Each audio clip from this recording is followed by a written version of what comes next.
दोस्तों, आज की कहानी एक ऐसे एफ रैंक एडवेंचरर की है जिसे उसके ही साथियों ने धोखा देकर मरने के लिए छोड़ दिया था। लेकिन किस्मत ने ऐसा पलटी मारा कि इस बंदे ने अपनी अनलिमिटेड गाचा स्किल से एक ऐसी ओवरपावर्ड आर्मी खड़ी कर दी कि सबका सिस्टम हैंग हो गया। बिना टाइम वेस्ट किए चलिए शुरू करते हैं। कहानी की शुरुआत में हम लाइट को देखते हैं, जो एक निकम्मा और बौना लड़का है। इस बेचारे का सपना है कि वो एक बड़ा एडवेंचरर बने और इतना पैसा कमाए कि उसका गरीब परिवार आराम से ऐश कर सके। इसी उम्मीद में वो अपना घर छोड़कर एडवेंचरर्स गिल्ड पहुंचता है। वहां वो रिसेप्शनिस्ट को इम्प्रेस करने के लिए फुल टशन में अपनी अनलिमिटेड गाचा नाम की समनिंग क्षमता का प्रदर्शन करता है। लेकिन भाई, गाचा में भी पनौती। जब वो रोल करता है तो सिर्फ कम स्तर की डैमेज्ड और कबाड़ वस्तु ही बाहर निकलती हैं। इसे देखकर लाइट के ऑरा पॉइंट सीधे माइनस में चले जाते हैं और वो रिसेप्शनिस्ट बंदी उसके माथे पर सीधा एफ रैंक का थप्पा लगा देती है। गिल्ड से बेइज्जत होने के बाद बेचारा लाइट अपना बाकी का दिन कम वेतन वाले छोटे मोटे मजदूरी के काम करते हुए बिताता है। शाम को जब वो अपनी मेहनत की कमाई से रात का खाना खरीदने ही वाला होता है, तभी कुछ छपरी अर्धमानव गुंडे आकर जबरदस्ती उसकी जेब खाली कर देते हैं। लाइट जब बेचारा कीचड़ में मुंह के बल पड़ा होता है, तभी एंट्री होती है साशा नाम की एक खूबसूरत एल्फ की। वो आती है और लाइट को कीचड़ समेत बड़े प्यार से गले लगा लेती है। लाइट तो ये देखकर ही पूरा हैरान रह जाता है कि इतनी सुंदर एल्फ सिर्फ उसके लिए अपने कपड़े क्यों खराब करेगी। एनिमे की दुनिया में बिना लालच का फ्री प्यार, मतलब स्क्रिप्ट राइटर ने पक्का कोई सस्ता नशा किया है। जब साशा उसे कीचड़ से उठने में मदद करती है तो उसके बाकी साथी भी वहां टपक पड़ते हैं। वो पूरे कॉन्फिडेंस में अपना परिचय कॉन्कर्ड ऑफ ट्राइब्स के रूप में देते हैं, जो दुनिया में नस्लीय भेदभाव को समाप्त करने के लिए बना एक ग्रुप है। वे लाइट का अपनी टीम में ऐसे स्वागत करते हैं जैसे वो कोई वीआईपी हो। लाइट को लगता है कि चलो आखिरकार उसे इस दुनिया में एक ढंग की जगह तो मिल गई। चूंकि हमारा लाइट युद्ध में किसी काम का नहीं है, इसलिए वो अपने नए साथियों की हर मुमकिन मदद करता है, जैसे उनके लिए चाय बनाना। बदले में वो लोग भी उसके साथ काफी अच्छा व्यवहार करते हैं। लेकिन असली खेल तो अब शुरू होता है। एक मिशन के दौरान ये लोग अचानक से लाइट को टीम से धक्के मारकर बाहर निकाल देते हैं। लाइट को लगता है कि कोई प्रैंक चल रहा है, लेकिन वे उसे बेकार बताकर एकदम गंदा वाला धोखा देते हैं। वो समझाते हैं कि उन्हें उच्च अधिकारियों से ऑर्डर मिला है कि लाइट का खेल हमेशा के लिए खत्म कर दिया जाए। उनका मानना है कि लाइट में डॉक्टर स्ट्रेंज की तरह एक शक्तिशाली उस्ताद बनने की क्षमता है। भाई, ये क्या लॉजिक है? जिस बंदे से गाचा में एक ढंग की तलवार नहीं निकल रही, उसे तुम ओवरपावर्ड समझ रहे हो। डिसीजन लेने वालों का दिमाग पक्का घुटनों में है। लाइट उनकी बातें सुनकर पूरा शौक में है, क्योंकि उसकी क्षमता तो हमेशा से कबाड़ रही है। इससे पहले कि लाइट कुछ समझ पाता, वो उस पर जानलेवा हमला कर देते हैं। लाइट को एहसास होता है कि उसका टिकट कटने ही वाला है। वो जान बचाने के लिए रेंगते हुए भागने की कोशिश करता है, लेकिन साशा सीधे उसके पैर में एक तीर मार देती है। लाइट दर्द से तड़पते हुए जीना चाहता है, तभी टीम का वॉलमार्ट वुल्वरीन उसे पैक करने के लिए आगे बढ़ता है। लेकिन एकदम एंड मोमेंट पर तगड़ा वाला प्लॉट आर्मर एक्टिवेट होता है और एक टेलीपोर्टेशन सर्कल लाइट को वहां से गायब कर देता है। लाइट सीधा काल कोठरी यानी डंजन के दूसरे और सबसे खतरनाक हिस्से में लैंड करता है। वहां गिरते ही वो अपने गद्दार दोस्तों की शिकायत करता है और कसम खाता है कि वो मॉर्टल कॉम्बैट की घातक चालों से भी भयानक तरीकों से उनकी पेटी बनाएगा। तभी अचानक वहां 1000 लेवल का एल्डन रिंग जैसा खूंखार राक्षस प्रकट होता है। उसे देखकर लाइट को समझ आ जाता है कि वो रसातल के सबसे खतरनाक हिस्से में आ गया है। अपनी मौत सामने देखकर लाइट बेताब हो जाता है और बदले की आग में अपना अनलिमिटेड गाचा फुल पावर में एक्टिवेट कर देता है। इसकी ये तड़प गाचा को इतना बफ कर देती है कि उसमें से कोई कबाड़ नहीं, बल्कि दूध की विशाल फैक्ट्रियों वाली एक ओवरपावर्ड खलनायक बाहर आ जाती है। ये हसीना पलक झपकते ही उस 1000 लेवल के राक्षस का सिस्टम हैंग कर देती है। वो लाइट को अपनी शक्तियों से हील करती है और अपना परिचय मेई के रूप में देती है। मेई सर्वोच्च स्तर की एक शक्तिशाली समन है, जो एक वफादार सेविका बनकर रहना चाहती है। लाइट को यकीन नहीं होता कि उसने अपनी बेकार सी क्षमता से एक हॉट खलनायक को बुला लिया है, लेकिन मेई उसकी बॉडी चेक करके बताती है कि उसका स्किल बिल्कुल बेकार नहीं है। उसके पास ऐसी गजब की छिपी हुई क्षमताएं हैं कि वो माना डेंसिटी के हिसाब से बीरस के लेवल के जीवों को समन कर सकता है। ये सुनकर लाइट इमोशनल होकर रोने लगता है और मेई को बताता है कि कैसे उसके दल ने उसे कमजोर बताकर धोखा दिया। वो उनसे बदला लेने की कसम खाता है। मेई उसे गले लगाती है और भरोसा दिलाती है कि अब कोई उसका कुछ नहीं बिगाड़ पाएगा। मेई गुस्से में उन्हें फांसी देने की बात कहती है, लेकिन लाइट कहता है कि वो खुद सुकुना जितना पावरफुल बनेगा और अपने हाथों से उन गद्दारों का खेल खत्म करेगा। ये एटीट्यूड देखकर मेई घुटनों के बल बैठ जाती है और उसकी मदद करने का वादा करती है। लाइट अब फुल फॉर्म में अपना अनलिमिटेड गाचा फिर से एक्टिवेट करता है। कहानी सीधा 3 साल आगे जंप करती है। रसातल के सबसे गहरे हिस्से में अब लाइट का अपना एक बड़ा एम्पायर बन चुका है। दासियों की एक पूरी सेना सम्मान में अपना सिर झुकाती है जब लाइट टेम्मू से खरीदे हुए डार्थ वेडर वाले आउटफिट में पूरे स्वैग से चलता है। लाइट दासियों की तारीफ करता है तो वो पागलों की तरह उसकी चापलूसी करने लगती हैं। मेई को ये देखकर चिढ़ मचती है और वो उन्हें चुप कराने की परमिशन मांगती है, लेकिन लाइट कैजुअली मना कर देता है। कुछ देर बाद लाइट और मेई शहर के एक बाजार में पहुंचते हैं। वहां व्यापारी सामान की कमी की शिकायत करते हैं। मेई कहती है इसे जल्दी सॉल्व करना होगा, वरना रसद की प्रॉब्लम हो जाएगी।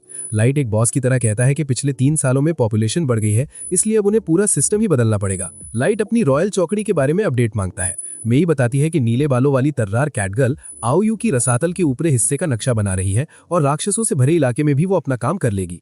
वहीं सुनहरे बालों वाली एली जो कुम्हार बनना चाहती है, वो लाइट की ग्रैंड प्लानिंग के लिए नई जादुई शक्तियों पर काम कर रही है और मेई को चिंता है कि वो ओवरवर्क से परेशान हो जाएगी। और जब लाइट तलवारबाज नाजुना के बारे में पूछता है तो मेई सीधा रोस्ट करते हुए कहती है कि वो क्लोज कॉम्बैट में मास्टर होने के बावजूद एकदम मंदबुद्धि है। और ठीक उसी वक्त नाजुना एक तूफानी सैनिक यानी स्टॉर्म ट्रूपर की तरह पागलों वाली हरकतें करके मेई की बात को सच साबित कर रही होती है। महल लौटने पर उनकी मुलाकात जैक नाम के एक हट्टे कट्टे बंदे से होती है। जैक लाइट को बड़े कैजुअल तरीके से मास्टर लाइट बुलाता है, जिस पर मेई भड़क जाती है और उसका दिमाग रीसेट करने की परमिशन मांगती है, पर लाइट हंसते हुए कहता है कि जैक उसका बड़ा भाई है। इसके बाद दोनों ट्रेनिंग ग्राउंड में जाते हैं। लाइट पूरी ताकत से जैक को एक जोरदार मुक्का मारता है, लेकिन जैक उसे ऐसे झेल लेता है जैसे किसी मच्छर ने काटा हो। लाइट बताता है कि उसका ये खतरनाक मुक्का किसी और को तो मौके पर ही तबाह कर देता, सिवाय उस व्यक्ति के जिसे अपनी अत्यधिक फ्लेक्सिबल और मजबूत बॉडी के कारण आयरन ब्लडेड बैरिकेड का खूंखार उपनाम मिला है। वहीं दूसरी तरफ इनकी सबसे बेरोजगार मेंबर नाजुना महल में गश्त लगा रही है। रास्ते में उसे कुछ शातिर नौकरानियां मिलती हैं। नाजुना अपनी चौध में बताती है कि वो लाइट के लिए एक इंपॉर्टेंट काम कर रही है। ये सुनकर मेड्स एक शरारती मुस्कान देती हैं और उसे एक ऐसी रिस्ट्रिक्टेड जगह चेक करने भेजती हैं जहां उनका खुद जाना मना है। भाई, इसका दिमाग सच में घुटनों में है जो इनकी बातों में आ गई। नाजुना सीधा लाइट के बेडरूम में घुसती है जहां पहले से मई मौजूद है। मई हवा टाइट होते ही पूछती है कि वो यहाँ क्या कर रही है। नाजुना गश्त का बहाना देती है, पर जब नाजुना अंदर देखती है तो लाइट का बिस्तर ऐसा बिखरा था जैसे अभी अभी किसी ने खुद को बहुत बुरी तरह संतुष्ट किया हो। पकड़े जाने के डर से मई इतना लंबा झूठ फेंकती है कि उसने अपने पूर्वजों की निंजा टेक्निक से बिस्तर ठीक किया है। भाई, ये क्या लॉजिक है? स्क्रिप्ट राइटर ने पक्का सस्ता नशा किया है। और हद तो तब हो गई जब नाजुना इस वाहियात झूठ को सच मान लेती है। फिर नाजुना उन चारों मेट्स का भेजा हुआ मैसेज पढ़ती है जिसमें वो इस कमरे की सफाई का राइट मांग रही थी। मई जल्दी से इस टॉपिक को दबाने के लिए नाजुना को कुछ कॉइन्स पकड़ा देती है। कॉइन्स देखते ही इस भुक्कड़ की नीयत फिसल जाती है और वो सीधा बाजार जाकर सारा पैसा नाश्ते पर उड़ा देती है। वापस आकर नाजुना की मुलाकात कैट गर्ल आयोयुकी से होती है। आयोयुकी सिर्फ म्याऊं करके अपनी रिपोर्ट देती है। नाजुना को भाषा समझ नहीं आती तो वो अपने ही क्रिंज अनुवाद निकालने लगती है। आखिरकार आयोयुकी क्लियर करती है कि उसने नक्शे का अपना हिस्सा बिना किसी प्रॉब्लम के साफ कर दिया है। इसके बाद नाजुना सीधा लाइट के थ्रोन रूम में जाती है और रॉयल सिंहासन पर झूला झूलने लगती है। खेलते हुए वो सोचती है कि लाइट उसके निजी तहखाने पर रेड क्यों नहीं मारता, ये तो अलग ही नशा करके बैठी है। तभी गलती से उससे सिंहासन का एक टुकड़ा टूट जाता है। उसकी हवा टाइट हो जाती है और वो उसे फेविक्विक की तरह चिपकाकर ऐसे भागती है जैसे कुछ किया ही नहीं। उधर जैक और लाइट थककर स्नानागार चले जाते हैं। जैक लाइट को उसकी वेपनाइज बॉडी के लिए क्रेडिट देता है, पर लाइट इसका पूरा श्रेय जैक की ट्रेनिंग को देता है। जैक उसे वार्न करता है कि इस दुनिया में उसके जितने ही ओवरपावर्ड लोग मौजूद हैं। लाइट वादा करता है कि वो अपनी सतर्कता नहीं खोएगा क्योंकि उसे अपना बदला पूरा करना है। इसी बीच मई उन चारों चालू मेड्स को पकड़ लेती है जिन्होंने नाजुना को बेवकूफ बनाया था। मेड्स अपने झूठे एक्सक्यूजेस देती हैं, पर मई उन्हें ब्लैक क्लोवर के यामी की तरह अपनी लिमिट्स पुश करने को कहती है। सजा के तौर पर उन्हें नंगे हाथों से पूरा गलियारा साफ करने का ऑर्डर मिलता है। साथ ही मई बताती है कि वो लाइट के साथ एक इंपॉर्टेंट मिशन पर जा रही है। अगली सुबह एली बाजार में नाजुना को देखती है जो एक पिल्ले की तरह आवारा घूम रही थी। एली सीधे उसे मंदबुद्धि बोलती है और कहती है कि उसका इंस्पेक्शन का काम परफेक्ट चल रहा है, इसलिए उसके पास फ्री टाइम है। दोनों में तगड़ी बहस होती है जिसे देखकर लोग हैरान रह जाते हैं। नाजुना को जलाने के लिए एली लाइट के साथ अपनी डेट नाइट की फेक कहानियां फेंकने लगती है। नाजुना इतनी भोली है कि वो इस झूठ तो सच मानकर फ्यूचर में एली की मदद करने का वादा कर लेती है। क्या गजब का प्लॉट आर्मर है इसके झूठ का। महल में वो चारों मेड्स रोते हुए अपनी किस्मत को कोस रही थी, तभी मई वहां अचानक टपक पड़ती है। उनका तो डर के मारे सिस्टम हैंग हो जाता है। मई उन्हें दोबारा सजा देती है और सिंहासन कक्ष साफ करने भेजती है। सफाई करते वक्त नाजुना का चिपकाया हुआ वो टुकड़ा अचानक गिर जाता है। लो भाई, अब इनका सच में टिकट कट गया। अगली सुबह लाइट अपनी तीनों ओपी लड़कियों आयोयुकी, एली और नाजुना के साथ होता है। तभी अचानक वहां वो विशालकाय राक्षस आ जाता है जिसने लाइट के ग्लो अप से पहले उस पर हमला किया था। लाइट का पुराना ट्रॉमा जाग जाता है और वो फ्रीज हो जाता है, पर उसकी ओपी लड़कियां अपनी टेरिफाइंग औकात दिखाकर उस राक्षस को कुत्ते की तरह डरा देती हैं। लाइट उन्हें रोकता है और राक्षस को सहलाते हुए कहता है कि अब मास्टर प्लान एग्जीक्यूट करने का टाइम आ गया है, टारगेट जाल में फंस चुका है। कहीं दूर शहर में कॉनकॉर्ड ऑफ ट्राइब्स का वेयरवुल्फ गारू फुल चौद में घूम रहा है। सभी डेमी ह्यूमंस उसके गाने गा रहे हैं। ये छपरी एक गरीब इंसान को कचड़े में खाना ढूंढते देख उसे जमीन में गाड़ देता है और उस पे थूकता है। इसकी तो चुन चुन के पेटी बनानी पड़ेगी। बाद में वो फैंस के साथ महंगी ड्रिंक्स पी रहा होता है और कहता है कि आजकल उसके पास एक टेस्ला खरीदने जितना कैश है। उसके नल्ले चमचे उसे ग्लेज कर रहे होते हैं कि कैसे वो एक स्लम ऑर्फन से उठकर वुल्फ ट्राइब का फ्यूचर पैक लीडर बनने वाला है। गारू अपनी फटी हुई ईगो सेटिस्फाई करते हुए फेंकता है कि ये सब आसान नहीं था। उसे बीस्ट फोक वाली सूंघने की पावर का चालाकी से यूज करना पड़ा। उसके चमचे कहते हैं कि उसकी एबिलिटीज तो ड्रैगन न्यूट से भी फार सुपीरियर है। गारू बताता है कि उसने अपनी नाक का इस्तेमाल करके अच्छी और बुरी जॉब्स को उनकी स्मेल से पहचाना। भाई, ये क्या लॉजिक है? जॉब को नाक से कौन सूंघता है? स्क्रिप्ट राइटर ने पक्का सस्ता नशा किया है। तभी एक चमचा 3 साल पहले वाली कॉनकॉर्ड ऑफ ट्राइब्स की उस कंट्रोवर्शियल जॉब का जिक्र करता है जहां उन्होंने लाइट को धोखा दिया था। गारू एकदम सीरियस होकर कहता है कि फेडरेशन की स्ट्रिक्ट प्राइवेसी के चलते वो इस सीक्रेट को लीक नहीं कर सकता। अंदर ही अंदर गारू उस जॉब को याद करके खुश हो रहा था। उसे लगता है कि एक मामूली इंसान को पैक करने के बदले वो अमीर बन गया था। हालांकि उसे खुजली थी कि उन्हें लाइट की बॉडी नहीं मिली, पर अपने प्लॉट आर्मर वाले ओवर कॉन्फिडेंस में वो मान लेता है कि उस मिजेट का टिकट कट गया होगा। साथ ही वो उस रहस्यमयी माइस्ट्रो के बारे में जानना चाहता है जिसके पीछे दुनिया पागल है, पर डर के मारे वो इस कलेश से दूर रहने का डिसाइड करता है। जब वो नया ड्रिंक ऑर्डर करता है, अचानक मे आकर आवाज लगाती है। मे पूछती है कि क्या वो कॉनकॉर्ड ऑफ ट्राइब्स का मेंबर है। गुंडे मे पर कुत्तों की तरह भौंकने लगते हैं, पर गारू उन्हें चुप करा के पूछता है कि उसे क्या चाहिए। मे खुद को लाइट की लॉयल मेड बताती है और कहती है कि वो काफी टाइम से अपने मास्टर को ढूंढ रही है। गारू का दिमाग चकरा जाता है कि उस नल्ले को कोई मास्टर क्यों बुलाएगा। उसकी थोड़ी हवा भी टाइट होती है। मे अपनी झूठी कहानी आगे बढ़ाती है और लाइट को एक नोबल फैमिली का की फिगर बताती है। गारू उस पर झूठ बोलने का इल्जाम लगाता है, पर जब उसे रियलाइज होता है कि अगर ये सच है तो मोटी कमाई हो सकती है, तो वो लालच में बात सुनने लगता है। मे बताती है कि लाइट की हाल ही में डेथ हो चुकी है और वो उस जगह को चेक करना चाहती है जहां लाइट आखिरी बार दिखा था। गारू नखरे करता है कि ये एक रिस्की जॉब है, तो मे कैश से भरा बॉक्स दिखाती है।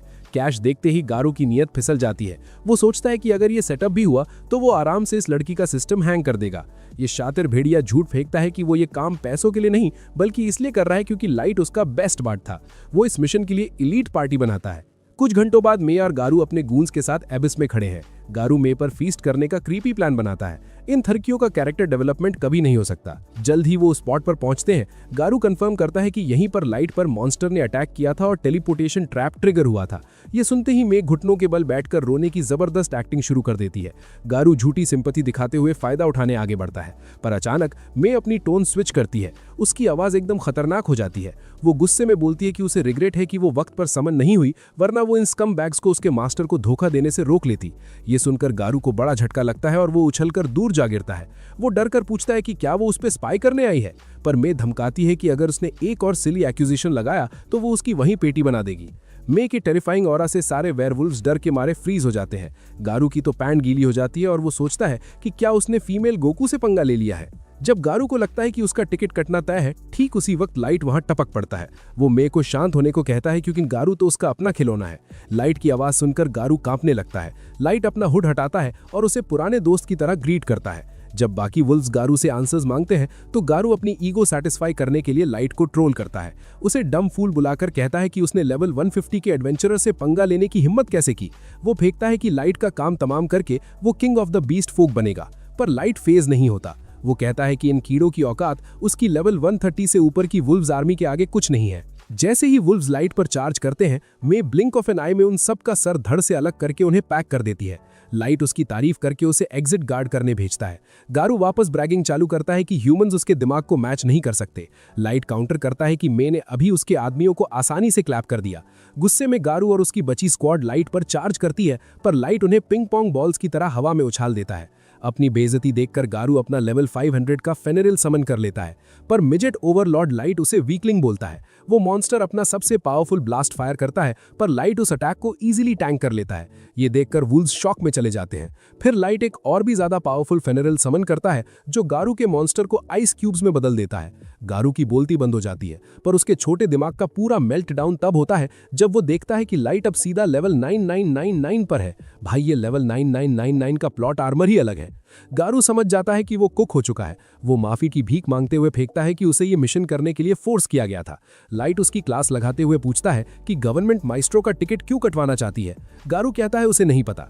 जब उसके हेंचमैन झूठ बोलकर बचने की कोशिश करते हैं तो मे उन्हें पिज्जा की तरह स्लाइस करके पैक कर देती है। इसके बाद लाइट गारू को सीधा अपने थ्रोन रूम में टेलीपोर्ट करता है, जहां लाइट के गॉड टियर आदमियों को देखकर उस डम वुल्फ का सिस्टम हमेशा के लिए हैंग हो जाता है, क्योंकि वो देखता है कि लाइट के सारे सोल्जर्स गॉड टियर लेवल्स के हैं। अपनी औकात समझते हुए गारू रोते हुए लाइट को गॉड बुलाता है।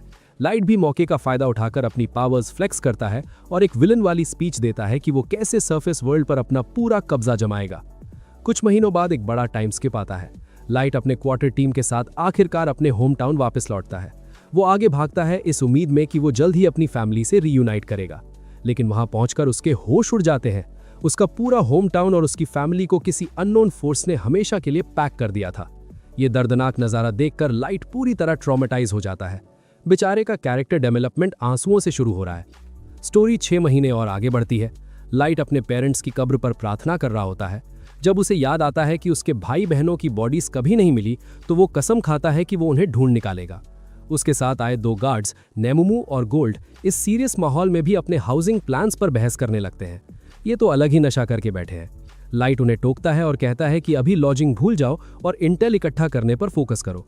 वो एक समझदार लीडर की तरह समझाता है कि सीधे वॉर में कूदना सबसे बड़ी बेवकूफ़ी होगी, भले ही उनके दुश्मन सरफेस वर्ल्ड से टक्कर लेने वाले ओपी फोर्सेस क्यों ना हो। गोल्ड भी इस लॉजिकल प्लान से अग्री करता है। जब नेमुमू पूछती है कि वो पड़ोसी देशों से इंटेल क्यों जमा कर रहे हैं तो लाइट एक्सप्लेन करता है कि उसे शक है कि उसके होम टाउन का तबाह होना इस बात से जुड़ा है कि लोग उसे माइस्ट्रो समझ रहे हैं।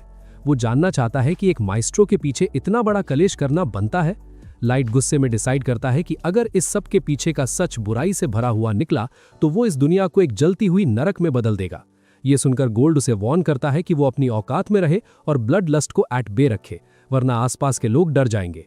फिर लाइट एक सस्ती क्वालिटी का बैटमैन मास्क पहनता है और अपने मास्टर प्लान के नेक्स्ट स्टेज के लिए निकल पड़ता है। लो भाई, सस्ता Batman in the house.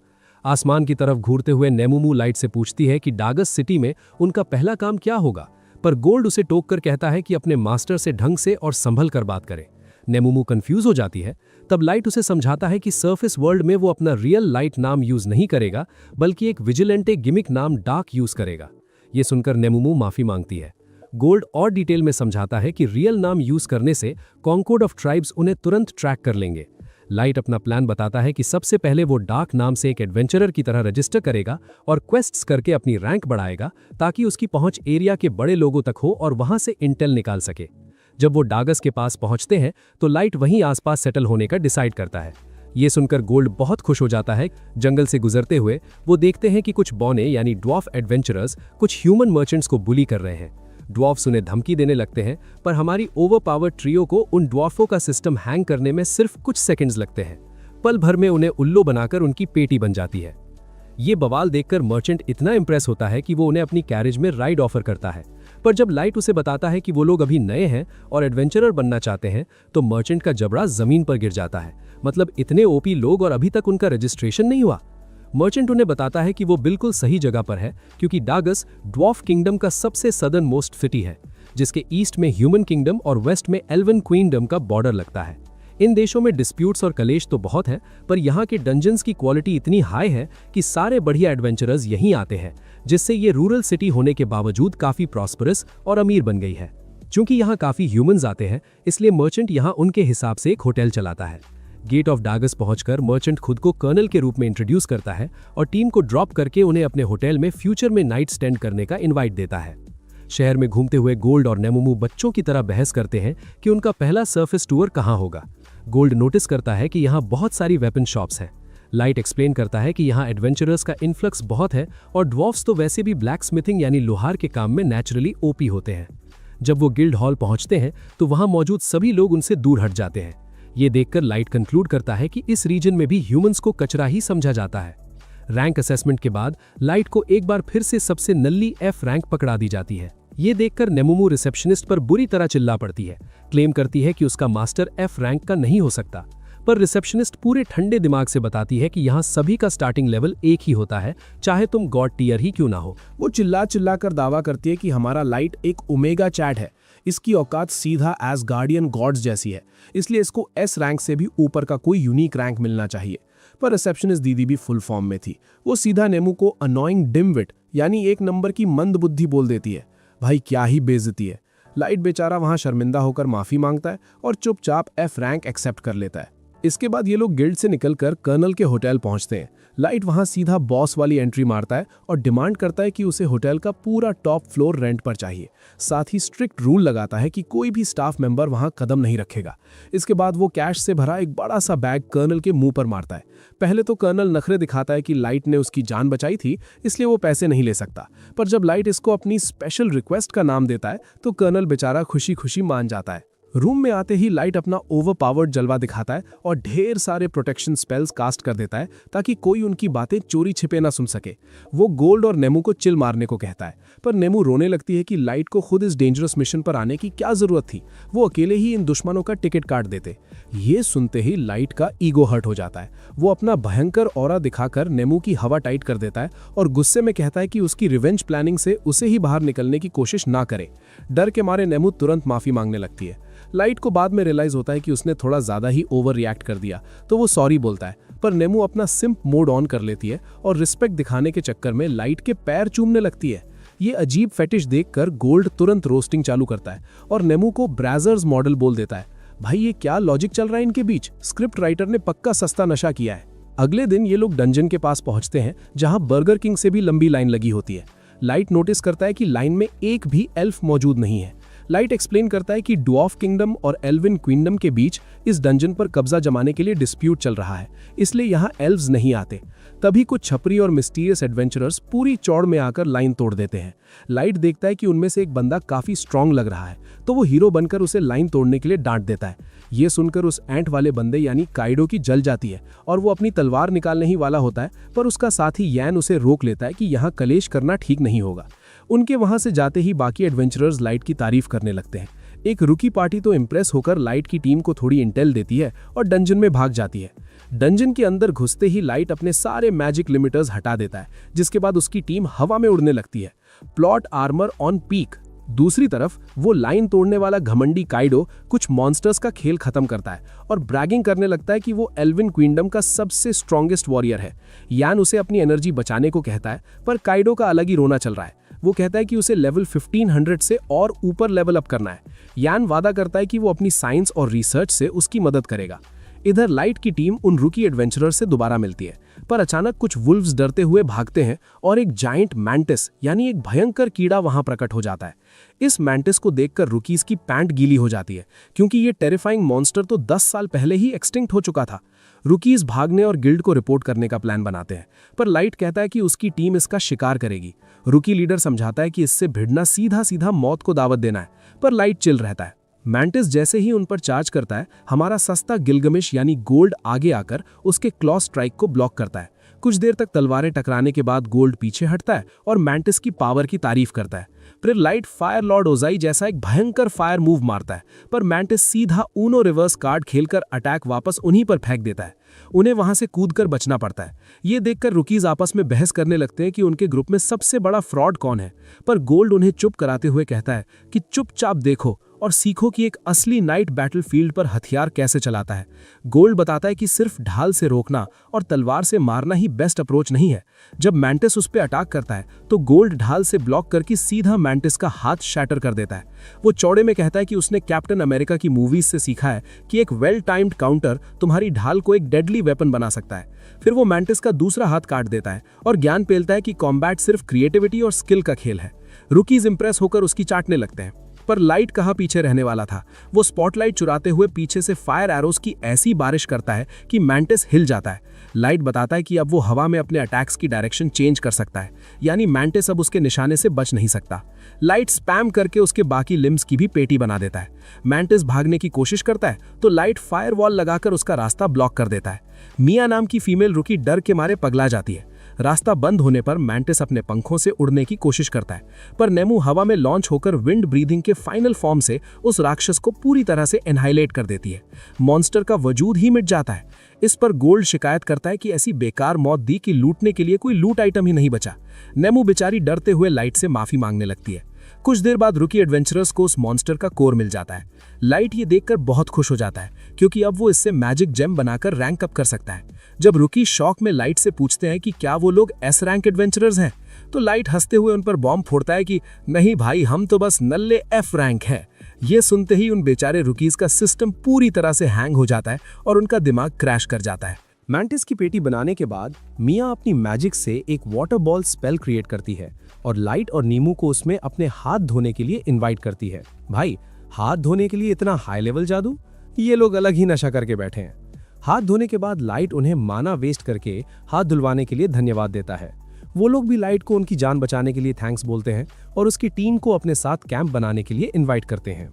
Light पहले उन्हें मना करने की कोशिश करता है, क्योंकि वो उन पर बोझ नहीं बनना चाहता, पर पार्टी का लीडर एलियो उसे याद दिलाता है कि अब डंजन से बाहर निकलने के लिए काफी अंधेरा हो चुका है। एलियो ये भी बताता है कि उसकी बहन मिया लाइट के साथ मैजिक पर चर्चा करने के लिए पूरी तरह से बेचैन हो रही है।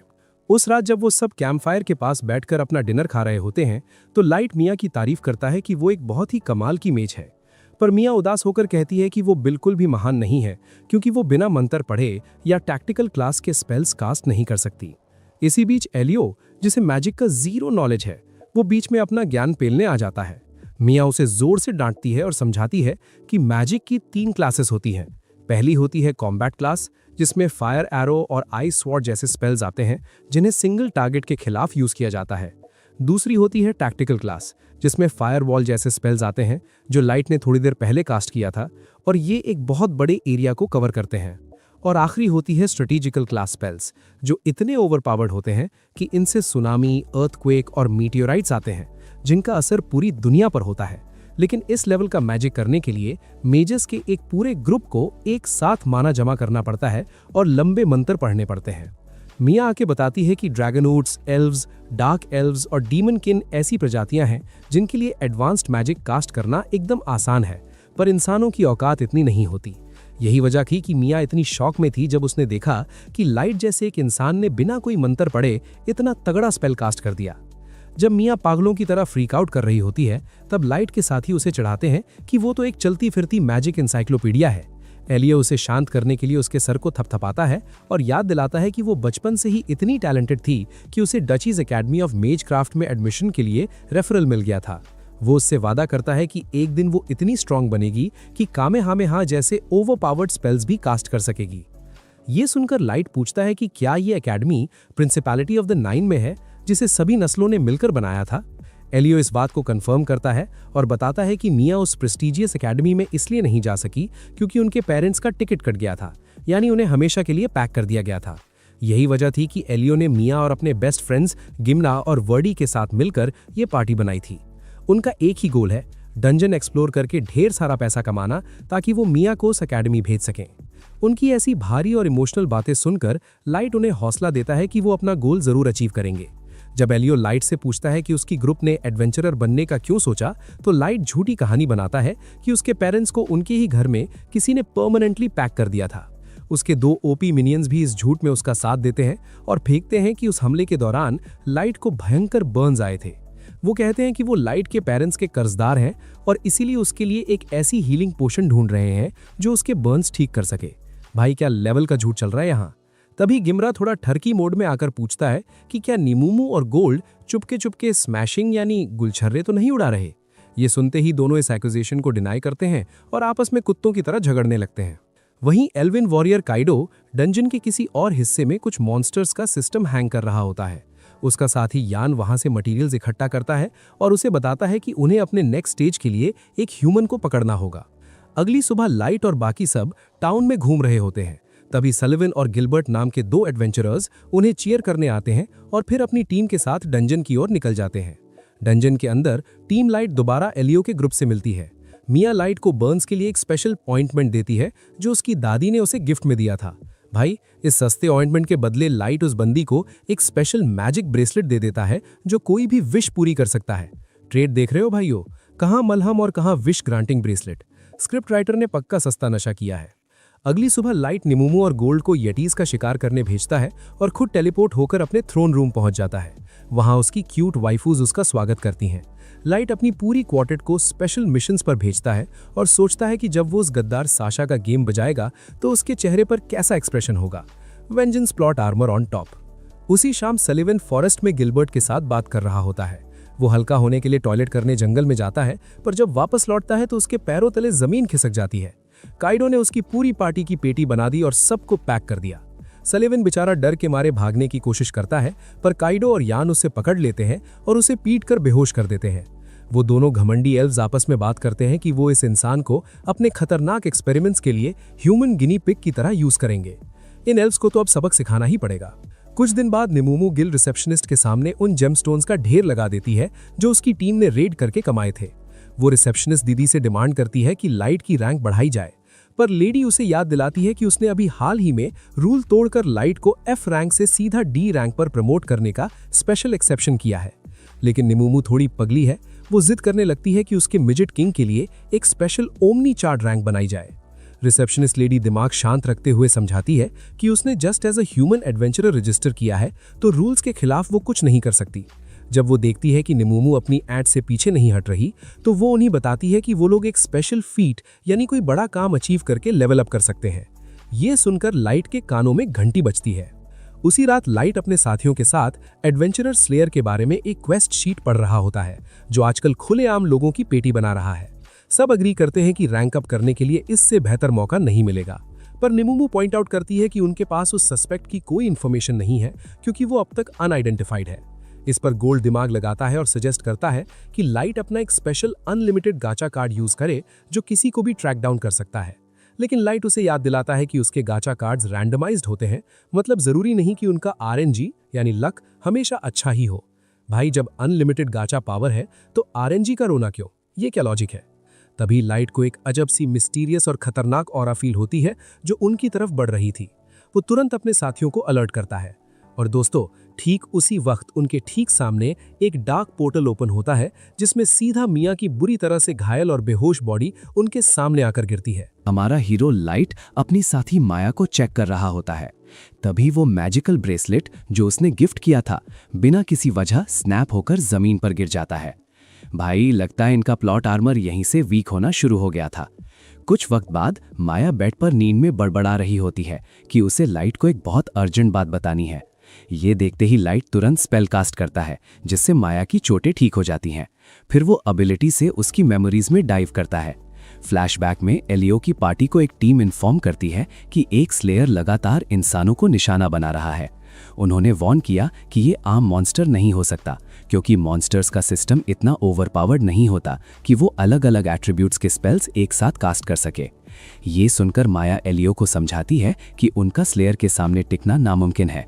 दूसरी टीम भी उन्हें निकलने और वार्निंग फैलाने की एडवाइस देती है। उनके जाने के बाद जिमारा एलियो से आगे का प्लान पूछता है।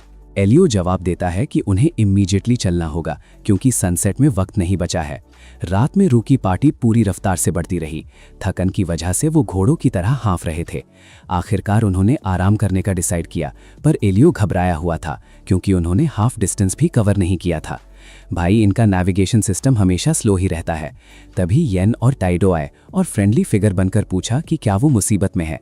जिमारा ने पॉइंट आउट किया कि इनकी शक्लें पहचानी लग रही हैं, तो माया ने अज्यूम किया कि इन्होंने स्लेयर वाली ताज़ा न्यूज़ नहीं सुनी। माया के कहने पर एलियो ने उन्हें सारी इन्फो दे दी। उन विलन्स ने शुक्रिया अदा किया, पर जैसे ही रूकीज को लगा कि वो सेफ हैं, दोनों अपने ट्रैक्स कवर करने की बातें करने लगे। एलियो के पूछने पर दोनों ईविल मोड में स्विच हो गए और बोले कि अब इनको कीड़ों की तरह स्क्वॉश करने का वक्त आ गया है। रूकीज बुरी तरह कांपने लगे जब उन्हें एहसास हुआ कि काइडो ही वो खतरनाक स्लेयर है। सच सामने आते ही एलियो ने माया को भागने को कहा। बाकी लड़के काइडो को डिस्ट्रैक्ट करने सीधा उसकी तरफ भागे। भाई, इनकी ऐसी घटिया ओवर एक्टिंग पर रोना आता है। जैसे ही एलियो आगे बढ़ा, काइडो ने ब्लेड के एक स्विंग से उसकी पेटी बना दी। बाकी लूजर्स को अभी लॉजिक समझ नहीं आया और वो सेम फेट फेस करने चले गए। अपने दोस्तों की हालत देख माया डर से फ्रीज हो गई। तभी वर्डी अपनी घायल बॉडी उठाता है और माया को भागने को चिल्लाता है। इसे देख चिमारा भी उठ जाता है। दोनों गोजीटा लेवल का कॉम्बो मूव लगाने काइडो पर झपटते हैं, पर काइडो एक ब्रूटल स्लैश से उन दोनों का आफ्टर लाइफ का टिकट काट देता है। माया दर्द में चीख उठती है। ये देख यन चिल्लाता है कि एक्सपेरिमेंट के लिए उसको उन्हें जिंदा रखना था, पर काइडो उसे चुप कराता है कि जो भी लड़ने की कोशिश करेगा उसका सिस्टम वो क्रैश कर देगा। काइडो ने आगे जताया कि माया जिंदा है। यन मानता है कि ह्यूमन मेजेस इंपॉर्टेंट हैं, पर बाकी लड़के भी जरूरी थे। काइडो आगे से केयरफुल रहने का वादा करता है। जब काइडो घमंड से माया के पास गया तो उसने एक फोर्सफुल 3-वे का घटिया सजेशन दिया, पर येन को इस बेसिक डिजायर में इंटरेस्ट नहीं था। काइडो खुश था कि अब वो अकेले उसके साथ रैविश कर सकता है। भाई, राइटर लगता है सस्ते नशे करके स्क्रिप्ट लिख रहा था। माया डरकर रोने लगी, पर अचानक एलियो आखिरी दम पर उठकर उसे भागने को कहता है। काइडो खुश हुआ कि जिंदा ह्यूमन फिर मिल गया।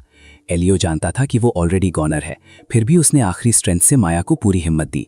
माया के निकलते ही एलियो ने गोल की शील्ड स्ट्रैटेजी यूज की और उस वॉनबी जैक द रिपर को पटक दिया। इस हरकत से पागल होकर काइडो ने लाइट स्पेल से उस बेचारे को एक जिंदा डोनट में बदल दिया। मरीन फोर्ट की सस्ती कॉपी यहाँ चल रही, पर येन ने उसे पूरी तरह पैक करने से रोका ताकि माया को पकड़ सके। काइडो ने माया को कैच किया तो उसने उसे स्पाइनलेस लूजर कह दिया। ट्रिगर्ड होकर उसने लाइट स्पेल्स की बराज फायर की, पर विश ब्रेसलेट के बफ ने उसे सेफली बचा लिया। प्रेजेंट टाइमलाइन में यन बुरी तरह काइडो को डांट रहा होता है क्योंकि माया वहां से सेफली एस्केप हो गई। काफी बहस के बाद दोनों वापस बेस लौटकर नए एक्सपेरिमेंट का प्लान बनाते हैं, लेकिन अचानक लाइट वहां पूरी स्क्वाड के साथ अपीयर होता है। वो सबसे पहले एलियो का सिस्टम हील करता है और उन दोनों को पैक करके बदला लेने की कसम खाता है। जब लाइट कैजुअली कहता है कि उसने गिल्ड को कुछ इन्फॉर्म नहीं किया तो काइडो ओवर कॉन्फिडेंस में उछलने लगता है, पर लाइट क्लियर करता है कि वो इन दोनों को बेयर हैंड से मिट्टी में मिला देगा। काइडो ओवर स्मार्ट बनकर अपने बेस्ट सोर्ड मूव से लाइट पर डायरेक्ट अटैक करता है, पर लाइट सब इजीली ब्लॉक करके एक सॉलिड गट पंच देता है जिससे उसका पूरा नेटवर्क हैंग हो जाता है। एल्विन लूजर यन तब मैजिक स्पेल्स की बराज मारता है, पर लाइट अपनी स्पेल रेंज से सब इजीली डिस्ट्रॉय कर देता है। काइडो अनॉय होकर रैंट करता है कि ग्रांडियस सोर्ड होते हुए वो अनबीटेबल क्यों नहीं है। फिर फ्लेक्स करता है कि वो सब माइस्ट्रो है क्योंकि माइस्ट्रो का प्योर डीएनए उसमें फ्लो कर रहा है। काइडो क्लेम करता है कि वो लाइट और क्रू से हर वे में सुपीरियर है, लेकिन लाइट इस सब माइस्ट्रो वाली फालतू इन्फो से इतना शेकन अप हो जाता है कि वो अपना माइंड चेंज कर लेता है। वो डिसाइड करता है कि इन दोनों की यहाँ पेटी बनाने के बजाय इन्हें सीधा अबिस ले जाएगा ताकि इनसे और इन्फॉर्मेशन ड्रेन की जा सके। भाई हीरो का प्लान विलन से भी खतरनाक लग रहा है। ये सुनकर नेमुमु और गोल आगे बढ़ते हैं और यन को फेस ऑफ करते हैं। जैसे ही यन स्नैप करता है उसके मिनियंस डिफॉर्म होकर बीस्ट टाइप हाइब्रिड में ट्रांसफॉर्म हो जाते हैं। यन फ्लेक्स करता है कि पहले वाले को डार्क एल्फ आइलैंड्स के रॉक लिजर्ड और दूसरे को ट्रोल के साथ परफेक्टली स्प्लाइस किया गया था। दूसरे हाइब्रिड को ध्यान से देखते ही स्क्वाड को रियलाइज होता है कि वो सलिवन का मॉफ्ट वर्जन है, जिसे देखकर सबको बुरी तरह डिस्गस्ट फील होती है। मैड साइंटिस्ट अपनी ब्रैगिंग चालू रखता है कि नेचुरल लिमिट सरपास करने के लिए उसे और ह्यूमंस चाहिए ताकि कुरामा जैसा अल्टीमेट पावरफुल फॉर्म क्रिएट कर सके जिसे हेवंस खुद गाइड करते हैं। लाइटस दरिंदे को मुंह बंद रखने को कहता है। उसके बाद वो गोल्ड और नेमुमु को उन मॉन्स्टर बॉडीज में फंसी आत्माओं को आजाद करने का ऑर्डर देता है। जैसे ही यान अपने बीस्ट उनकी तरफ भेजता है, दोनों स्लैशेस से उनका टिकट काटने का ट्राई करते हैं, लेकिन अटैक होते ही मॉन्स्टर्स वापस खड़े हो जाते हैं। यान फेंकने लगता है कि उसके हाइब्रिड्स अपर मून डीमन से ज्यादा ड्यूरेबल हैं। ये देखकर लाइट दोस्तों के लिए परेशान होता है। इस डिस्ट्रैक्शन का फायदा उठाते हुए काइडो अचानक लाइट पर मैजिक ब्लास्ट स्पैम करने लगता है। नेमुमु एक बीस्ट पर स्लैश करती है, पर वो मॉन्स्टर अपनी रफ स्किन से अटैक टैंक करके उसे पीछे धकेल देता है। फ्रॉड बुलाए जाने पर गोल्ड भी गुस्से में अटैक चार्ज करता है, लेकिन बीस्ट उसे भी पीछे पुश करता है। इन हाइब्रिड्स की ओवरपावर्ड एबिलिटी देखकर यान खुश होता है और उनके साथ टॉय करने की घिनौनी बातें करने लगता है। ये बकवास सुनकर नेमुमु गुस्से में सीधा बैंकाई अनलीश कर देती है। उसका साथ देते हुए गोल्ड अपनी स्वॉर्ड को ऑरा से पावर अप करता है। दोनों मिलकर एक तगड़ा कॉम्बो अटैक करते हैं जो उन हाइब्रिड्स की पेटी बना देता है। यान हैरान था कि उसके मॉन्स्टर्स रीजेनरेट क्यों नहीं हो रहे। जैसे ही वो उन्हें चेक करता है, नेमुमु सीधा उसके जॉनसन पर जोरदार किक मारकर सिस्टम हैंग कर देती है। भाई, ऐसी लाट के बाद तो हार्डवेयर उड़ जाता है। इस बीच लाइट के आइस अटैक्स काइडो को जमीन पर गिरा देते हैं। काइडो को याद आता है कि इंजर्ड ह्यूमन एलियो ने कैसे खड़े होने की हिम्मत की थी। ये याद काइडो को अनॉय करती है और वो ग्रैंडियस स्वॉर्ड की अल्टीमेट पावर एक्टिवेट करता है। इस एबिलिटी से स्वॉर्ड के चारों तरफ एक पावरफुल बीम बनती है जिससे वो लाइट पर हमला करता है। लाइट गेत्सुगा टेंचो वाले अटैक को डॉज करता है तो काइडो टिकट काटने को ब्लेड फ्रैंटिकली स्विंग करता है, पर लाइट हवा में ऐसे डांस करता है जैसे उसके पास प्लॉट आर्मर हो। लाइट अटैक की बेइज्जती करके कहता है कि इसमें कोई सब्सटेंस नहीं। ये सुनकर काइडो ओवरड्राइव में चला जाता है, पर लाइट सब इवेट कर लेता है। जब काइडो बच्चों की तरह टैंट्रम थ्रो करता है तो लाइट डिसाइड करता है कि वो इसे स्पून फीड करेगा। लाइट बिना हिले चुपचाप खड़ा हो जाता है, जिसे देख काइडो अपना सबसे पावरफुल स्लैश फेंक देता है, लेकिन स्मोक हटने पर काइडो शॉक रह जाता है। उसका अटैक हवा में ही रुक गया था, जैसे गोजो की इन्फिनिटी टेक्निक हो। भाई, यहाँ तो पूरा सिस्टम ही कॉपी चल रहा है। काइडो डेस्परेटली और अटैक्स मारता है, पर लाइट उन्हें एफर्टलेस ब्लॉक करके बीम कैंसिल कर देता है। काइडो सदमे में घूरता है। लाइट उसके पेट में पंच मारकर सॉकर बॉल की तरह हवा में फेंक देता है। जब दरिंदा तड़प रहा होता है तो लाइट याद दिलाता है कि अभी इंटेरोगेशन बाकी है। वो साफ कहता है कि उसका टिकट तब तक नहीं कटेगा जब तक वो खुद मौत की भीख ना मांगे। ये सुनकर काइडो कांपता है और गिड़गिड़ाकर पैक ना होने की भीख मांगता है। वो रिवील करता है कि वो व्हाइट नाइट्स का अगला कैप्टन था और रोते हुए सब उकलने का प्रॉमिस करता है। लेकिन लाइट को उन रुकी एडवेंचरर्स की याद आती है जिन्होंने मास्क उतारने को जान गंवाई थी। लाइट एल्विन लूजर से कहता है कि अगर वो उस पे एक छोटा स्क्रैच भी लाया तो जिंदा जाने देगा। फिर वो मजाक में लेजेंडरी हीरो बुलाकर अपना दम दिखाने को कहता है, पर काइडो डरकर भागने लगता है। भाई, लगता है राइटर ने सच में लॉजिक बेच खाया है। तभी लाइट लेग के आर पार मैजिक बीम फायर करके उसे गिरा देता है। ऊपर खड़े होकर लाइट उसे स्पाइनलेस कावर्ड बुलाता है। इसके बाद लाइट वर्डी और जिमरा को फाइनल रिगार्ड्स भेजता है ताकि उन्हें अबिस में बरी करे, पर तभी दोनों डम विलन्स पूछते हैं कि अब उनका क्या होगा। लाइट बोलता है कि वो साथ जाएंगे क्योंकि उन्हें इंटेरोगेट करना है। जब काइडो पहली मुलाकात और लाइन तोड़ने वाले इंसिडेंट को याद करता है तो लाइट कहता है कि रिग्रेट है उनका सिस्टम पहले क्यों नहीं हैंग किया। फिर वो स्पेल से सबको सीधा थ्रोन रूम टेलीपोर्ट करता है। वहां वो इन्फॉर्म करता है कि ये अबिस का डीटेस्ट हिस्सा अब उनका घर है। जब चारों साथी शो अप होते हैं, लाइट बताता है कि कैसे यान और काइडो ने ह्यूमंस पर एक्सपेरिमेंट्स किए थे। वो उन्हें माइस्ट्रो की इंटेरोगेशन के लिए लाया है। चारों का खून खौल उठता है और वो कसम खाते हैं कि इन्हें वर्स्ट ब्रूटैलिटी फील करवाएंगे, पर लाइट ऑर्डर देता है कि जब तक पूरी इन्फॉर्मेशन एक्सट्रैक्ट ना हो इनका टिकट मत काटना। फिर वो गोल्ड को एलियो हील करने और नेमुमु को रेस्ट करवाने में मदद का कहता है। जब विलेन डुओ वापस भीख मांगते हैं तो लाइट उन्हें बुरी तरह डांट कहता है। वो बताता है कि उन्हें बिल्कुल वही सेम ट्रीटमेंट मिलेगा जो उन्होंने मासूम ह्यूमंस को दिया था। जब मिया जागती है तो लाइट अश्योर करता है कि एलियो बिल्कुल ठीक हो जाएगा। फिर वो उसे जिमरा और वर्डी के हेयर लॉक्स थमाता है और बताता है कि उनकी पेटी बन चुकी है। ये खबर सुनकर मिया के आंसू बहते हैं और वो शुक्रिया अदा करती है। अगली सुबह रिसेप्शनिस्ट लाइट को सी रैंक प्रमोशन का इन्फॉर्म करती है। लाइट थोड़ा कंफ्यूज होता है क्योंकि उसने एडवेंचरस लेयर को ऑफिशियली पैक नहीं किया था, पर रिसेप्शनिस्ट बताती है कि उसकी सीक्रेट इन्फॉर्मेशन इसके लिए वैल्यूबल थी। शाम को एली और मिया आकर बताते हैं कि उन्होंने एडवेंचरिंग छोड़ दी है। वो होम टाउन जा रहे हैं क्योंकि जिमरा और वर्डी के बिना नई पार्टी नामुमकिन है। उनके जाने के बाद लाइट अबिस रिटर्न करता है। वहां मिया और एली सारी इंटेलिजेंस बताते हैं जो काइडो और यान से टॉर्चर करके निकाली थी। इस डेटा से लाइट दरिंदों की पेटी बना देता है। एली लाइट को इन्फॉर्म करती है कि उनका मास्टर रिवेंज प्लान बिल्कुल रेडी है। ये प्लान घमंडी साशा दी एल्फ के खिलाफ था, पर यह आसान नहीं था क्योंकि उसके सभी मेंबर्स सब मेस्ट्रोस थे। जब एली अपना दिमाग लगाती है और सजेस्ट करती है कि वाइस कैप्टन माइकल को हॉस्टेज बनाया जाए, जो कि साशा का फियांसे भी है, तो लाइट प्रेस करता है और तुरंत प्लान बिगिन करने का ऑर्डर देता है। कुछ दिनों बाद साशा रॉयल कैरेज में मेड को बता रही होती है कि वो माइकल को कितना अडोर करती है। बुढ़ी मेड एडवाइस देती है कि वो वर्कआउट करनी चाहिए ताकि वो शादी की ड्रेस में फिट हो सके। तभी उनका कैरेज एक ह्यूमन मर्चेंट से टकरा जाता है और ड्राइवर गरीब को कोड़ों से पीटने लगता है। जब साशा मेड से बकवास करती है कि इंसान कितने वर्थलेस हैं, अचानक उसकी नजर एली में लाइट पर पड़ती है। वो शॉक होकर वेरीफाई करने पीछे भागती है। भाई, इसका दिमाग ही पूरे सिस्टम से बाहर गया है। एली में घुसकर वो खुद को तसल्ली देती है कि लाइट जिंदा नहीं हो सकता। जल्द ही वो डेड एंड पर पहुंचती है। उसे लगता है आंखों का इल्यूजन था, लेकिन मुड़ते ही उसे दीवार पर एक पेपर मिलता है। उसमें लिखा था कि लाइट जायंट टावर पर उसका वेट कर रहा है। ये पढ़ते ही वो डर से चीखती है और मेड भाग कर आती है। वो फ्रॉड क्वीन रोते हुए रैंट करती है कि लाइट का जिंदा होना सब बर्बाद कर देगा। उसकी पेटी बनाकर ही वो अर्ल की अडॉप्टेड बेटी बनी थी। उसे डर था कि वो महल, रिवॉर्ड मनी और माइकल के साथ एंगेजमेंट खो देगी, पर इस बेवकूफ को नहीं पता था कि लाइट और एली ऊपर से उसकी नौटंकी देख रहे थे। वो आत्मा तड़पाने का रूथलेस प्लान बना रहे थे। वहीं कैसल में 2 व्हाइट नाइट्स एक ह्यूमन बॉडी को टारगेट प्रैक्टिस के लिए यूज करते हैं। एक नाइट चरफैट अपने ह्यूमन स्लेव के मेलन्स को पिलोस की तरह यूज करता है। चरफैट कैप्टन हार्डी को इन्फॉर्म करता है कि बेवकूफ काइडो ने स्वॉर्ड चुराई और एक ह्यूमन से पिटकर गायब हो गया। जब चरफैट रोते हुए कंप्लेन करता है कि उन्हें काइडो का कचरा साफ करना पड़ेगा, तो मस्ट नाम का नाइट उसे टोकता है। वो याद दिलाता है कि ये उनकी ड्यूटी है, पर चरफैट वहां कोजी रहना प्रेफर करता है। तभी ह्यूमन डार्ट बोर्ड कानों में चाकू लगने से चीखने लगता है। चरफैट लड़कियों को उसका टिकट काटने का ऑर्डर देता है। लड़कियां बहस करती हैं कि वो स्लेव के साथ जो चाहे करेंगी। मस्ट उन्हें चुप कराता है और स्पीच देता है कि ह्यूमंस को शानदार विदाई देना उनकी ड्यूटी है। भाई, यहाँ क्या सस्ती पोएट्री चल रही है? उनकी बहस के बीच अचानक कैप्टन हार्डी चुप रहने का ऑर्डर देता है। उसका ऑरा इतना टेरिफाइंग था कि उड़ते पंछी जमीन पर गिरने लगते हैं। यहाँ पे तो पूरा सिस्टम हैंग हो गया, एकदम ओवरपावर्ड एंट्री। वो निया और किया को स्लेव स्टॉर्मेंट करने से रोकता है क्योंकि इससे बैटलफील्ड स्किल्स खराब होंगी।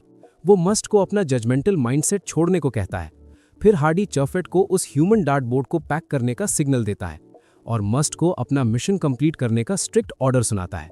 सबके जाने के बाद हार्डी चरफैट को ह्यूमंस वाले फ्लिंग्स मिनिमम रखने को कहता है। वो याद दिलाता है कि एल्व्स में माइस्ट्रो जीन्स हैं और व्हाइट नाइट्स ने इस पावर को अवेकन कर लिया है। जब चरफैट पॉइंट आउट करता है कि मस्ट के अलावा सब ने मैक्सिमम कैप हिट कर ली है, तो कैप्टन प्योर जीन्स पल्यूट ना करने की हिदायत देता है। चरफैट हंसते हुए कहता है कि वो बस लेडीज के साथ फन कर रहा है।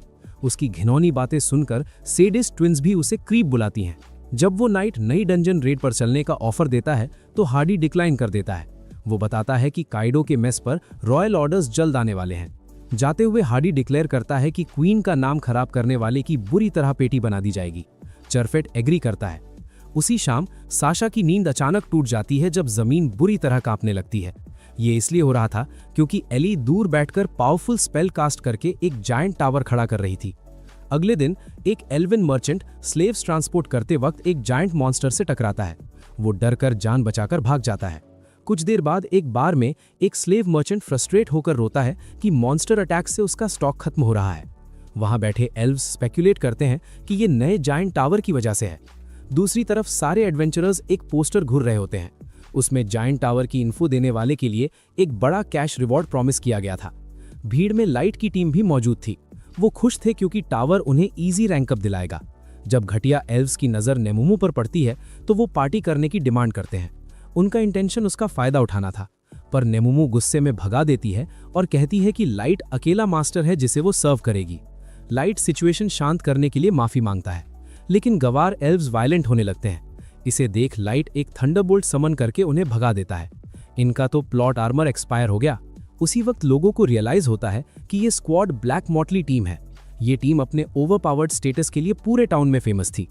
आगे बढ़ते हुए लाइट कहता है कि वो प्लीज्ड है क्योंकि सब कुछ उसके मास्टर प्लान के अकॉर्डिंग चल रहा है। कहीं दूर फॉरेस्ट में जालिम एल्व्स एक बेचारी ह्यूमन लड़की को कुत्ते की तरह घुमाकर गालियां दे रहे थे।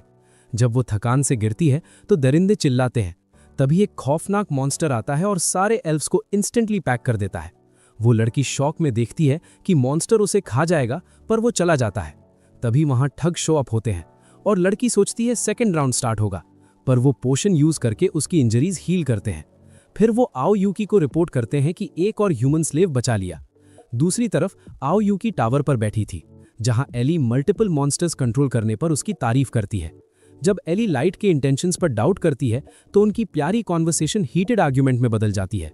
आओयूकी के मिनियंस सही वक्त पर उन्हें इंटरप्ट करते हैं। वो इन्फॉर्म करते हैं कि उन्होंने स्लेव्स को सेफली होम ट्रांसपोर्ट कर दिया है। शाम को एली रियलाइज करती है कि टावर तक पहुंचना कॉम्प्लिकेटेड होगा क्योंकि वहां लेवल 1000 के ओवर पावर्ड मॉन्स्टर्स घूम रहे हैं। भाई राइटर ने पावर का सिस्टम ही हैंग कर दिया। फिर भी एली डिटर्मिन्ड रहती है कि वो लाइट का हमेशा के लिए टिकट कटवा देगी। अगली सुबह एलीट्स की एक मीटिंग में चांसलर व्हाइट नाइट्स को भेजने का सजेशन देता है, पर हार्डी तुरंत टोकता है कि ये एक हॉरिबल आइडिया है। क्वीन लिफ हार्डी का साथ देती है और बाउंटी पर और ज्यादा रिवॉर्ड मनी ऐड करने का डायरेक्ट ऑर्डर पास करती है। मीटिंग के बाद हार्डी अपनी मां लिफ के साथ टी पीता है। दोनों आपस में ये डीपली डिस्कस करते हैं कि ये जायंट टावर असल में आर्च फील्ड के रिटर्न को सिग्निफाई करता है। वो डिसाइड करते हैं कि उन्हें जल्द ही सारे ह्यूमंस की पेटी बना देनी चाहिए, क्योंकि माइस्ट्रो जो उनकी रेस को एनाहिलेट करेगा वो एक ह्यूमन ही होगा। अगले दिन जब लाइट और उसकी गैंग एक मीटिंग में जाते हैं तो घमंडी साशा बॉसी टोन में लाइट को मास्क हटाने को कहती है। जब लाइट मास्क हटाने से इनकार करता है तो साशा गुस्से में थप्पड़ मारकर उसका मास्क गिरा देती है। कुछ वक्त पहले के फ्लैशबैक में चलते हैं। साशा एडवेंचरर जोन में 2 लेवल 300 के फाइटर्स के साथ आई थी। उनका एज एन एडवेंचरर रेपुटेशन ठीक था, पर वो श्योर नहीं थी कि वो उसके किसी काम आएंगे। अचानक उसने लाइट की आवाज सुनी और तुरंत पहचानकर उसे रुकने का ऑर्डर दिया। जैसे ही वो पास आई, लाइट ने भी उस रेचेड आवाज को पहचान लिया। ये वही दरिंदी थी जिसने बिट्रेयल के वक्त उसकी इंसल्ट की थी, पर लाइट ने वहां अचानक लैश आउट नहीं किया। अगर वो वहां गुस्से में एक्ट करता तो उसका 3 साल लंबा रिवेंज प्लान पूरी तरह बर्बाद हो जाता। यहाँ उसका सेल्फ कंट्रोल एक बेहतरीन बफ की तरह काम कर रहा था। ये फ्लैशबैक वहीं खत्म होता है जहां साशा उसका मास्क गिरा देती है। नीमू आगे बढ़ती है, पर लाइट उसे काम डाउन करता है। जब वो हुड हटाता है तो साशा देखती है कि उसका फेस एक एलियन की तरह मॉर्फ्ड लग रहा है। ये शक्ल देखकर वो बुरी तरह डर जाती है और खुद उसे वापस कवर करने को बोलती है। इसको कहते हैं कर्मा। जाने के बाद लाइट एक्सप्लेन करता है कि उसने फूल्स मास्क स्किल यूज की थी। वो अपनी टीम को शांति के लिए थैंक्स कहता है। साशा को जाते देख लाइट खुद को बहुत डम फील करता है। उसे रिग्रेट होता है कि 3 साल पहले उसने ये क्यों नहीं देखा कि साशा असल में एक ट्रैश थी। फिर वो टीम के साथ फॉरेस्ट में निकल जाता है, पर वो कंप्लीटली ऑब्लिवियस था कि जिन एल्व्स को उसने हम्बल किया था वो अभी तक स्टॉक कर रहे हैं। जल्द ही एल्व्स उनको बुरी तरह चेज करना शुरू कर देते हैं। लाइट पीछे मुड़कर वॉर्न करता है कि पीछा करेंगे तो टिकट कट जाएगा, पर एल्व्स रिफ्यूज करते हैं। आखिर वो एक जगह रुककर उनका वेट करते हैं। जब एनिमी एल्व्स वहां पहुंचते हैं तो लाइट जेन्युइनली शॉक्ड होता है कि उन्होंने सच में उसे कीप अप कर लिया था। जैसे ही वो थक कर हाफ रहे होते हैं, लाइट उनकी बेकार टेनेसिटी की थोड़ी तारीफ करता है, पर साथ ही ताना मारता है कि उनके टैलेंट को यूजफुल काम में नहीं लगाया जा रहा।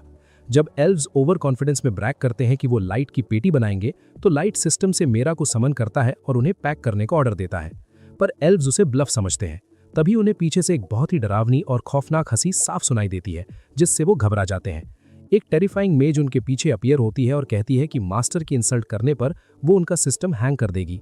इससे पहले कि एल्व्स कुछ रिएक्ट करें, मेरा अपने आर्म्स को भयंकर मॉन्स्टर्स में ट्रांसफॉर्म करती है। वो उनके छोटे दिमाग पर टूट पड़ती है और चिल्लाती है कि उसे कोई फर्क नहीं पड़ता कि वो कैसे भीख मांगते हैं। उन्हें पैक करने के बाद लाइट टाइम वेस्ट होने के लिए माफी मांगता है, पर मेरा खुशी से कहती है कि अपने किंग के लिए वो ऐसे 1000 बम्किन्स खाएगी। गोल्ड और नीमू डरते हैं, पर मेरा उन्हें कैजुअली याद दिलाती है कि वो सब आपस में प्यारे और अच्छे फ्रेंड्स हैं। उसी वक्त एक लड़की आइस हीट वहां शो अप होती है।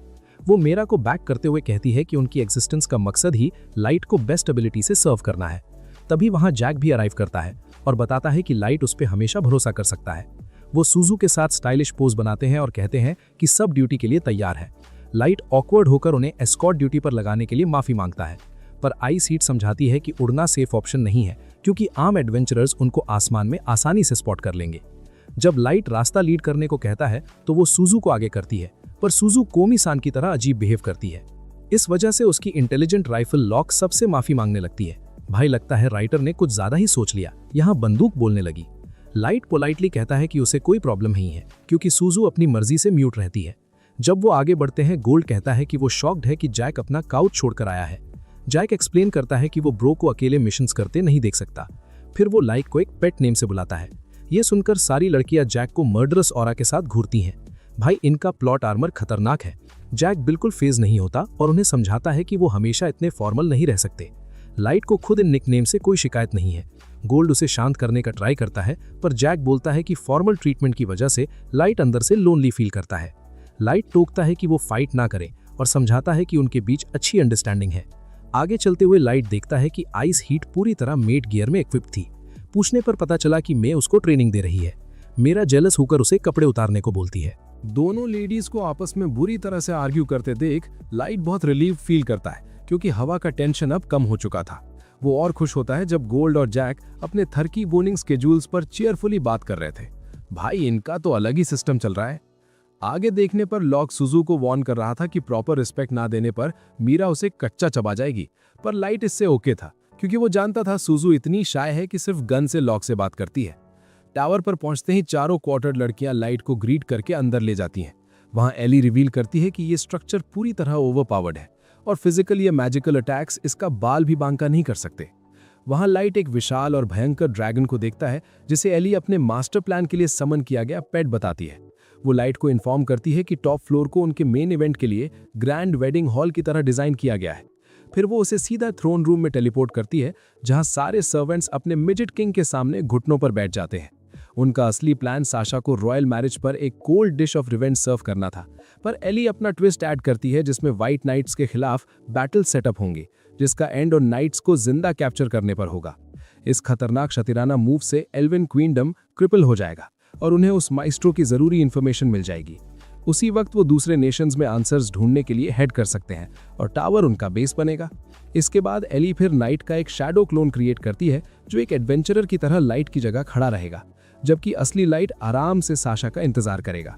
फॉरेस्ट के अंदर साशा उस अजीब ड्रैगन को देखती है और अपने नाइट्स को बुलाने तुरंत पीछे भागती है। भाई इसका तो प्लॉट आर्मर लगता है एक्सपायर हो गया है, पर असल में ये एली के प्लान का हिस्सा था क्योंकि वो गार्ड्स और नाइट्स के बीच रैग्नारॉक स्टाइल शोडाउन का रिकॉर्ड चाहती थी। उसी शाम साशा एलिट्स को ड्रैगन के बारे में इन्फॉर्म करती है। इसे सुनकर हार्डी अहंकार में उसकी पेटी बनाने का डिक्लेयर करता है। साशा ज्वाइन करने की जिद तो करती है, पर बदले में डैड से कुछ लाने के लिए ब्लैकमेल करता है। अगली प्यारी सुबह लाइट और एली मैजिकल क्रिस्टल बॉल के जरिए साशा और नाइट्स को फॉरेस्ट में घुसते देखते हैं।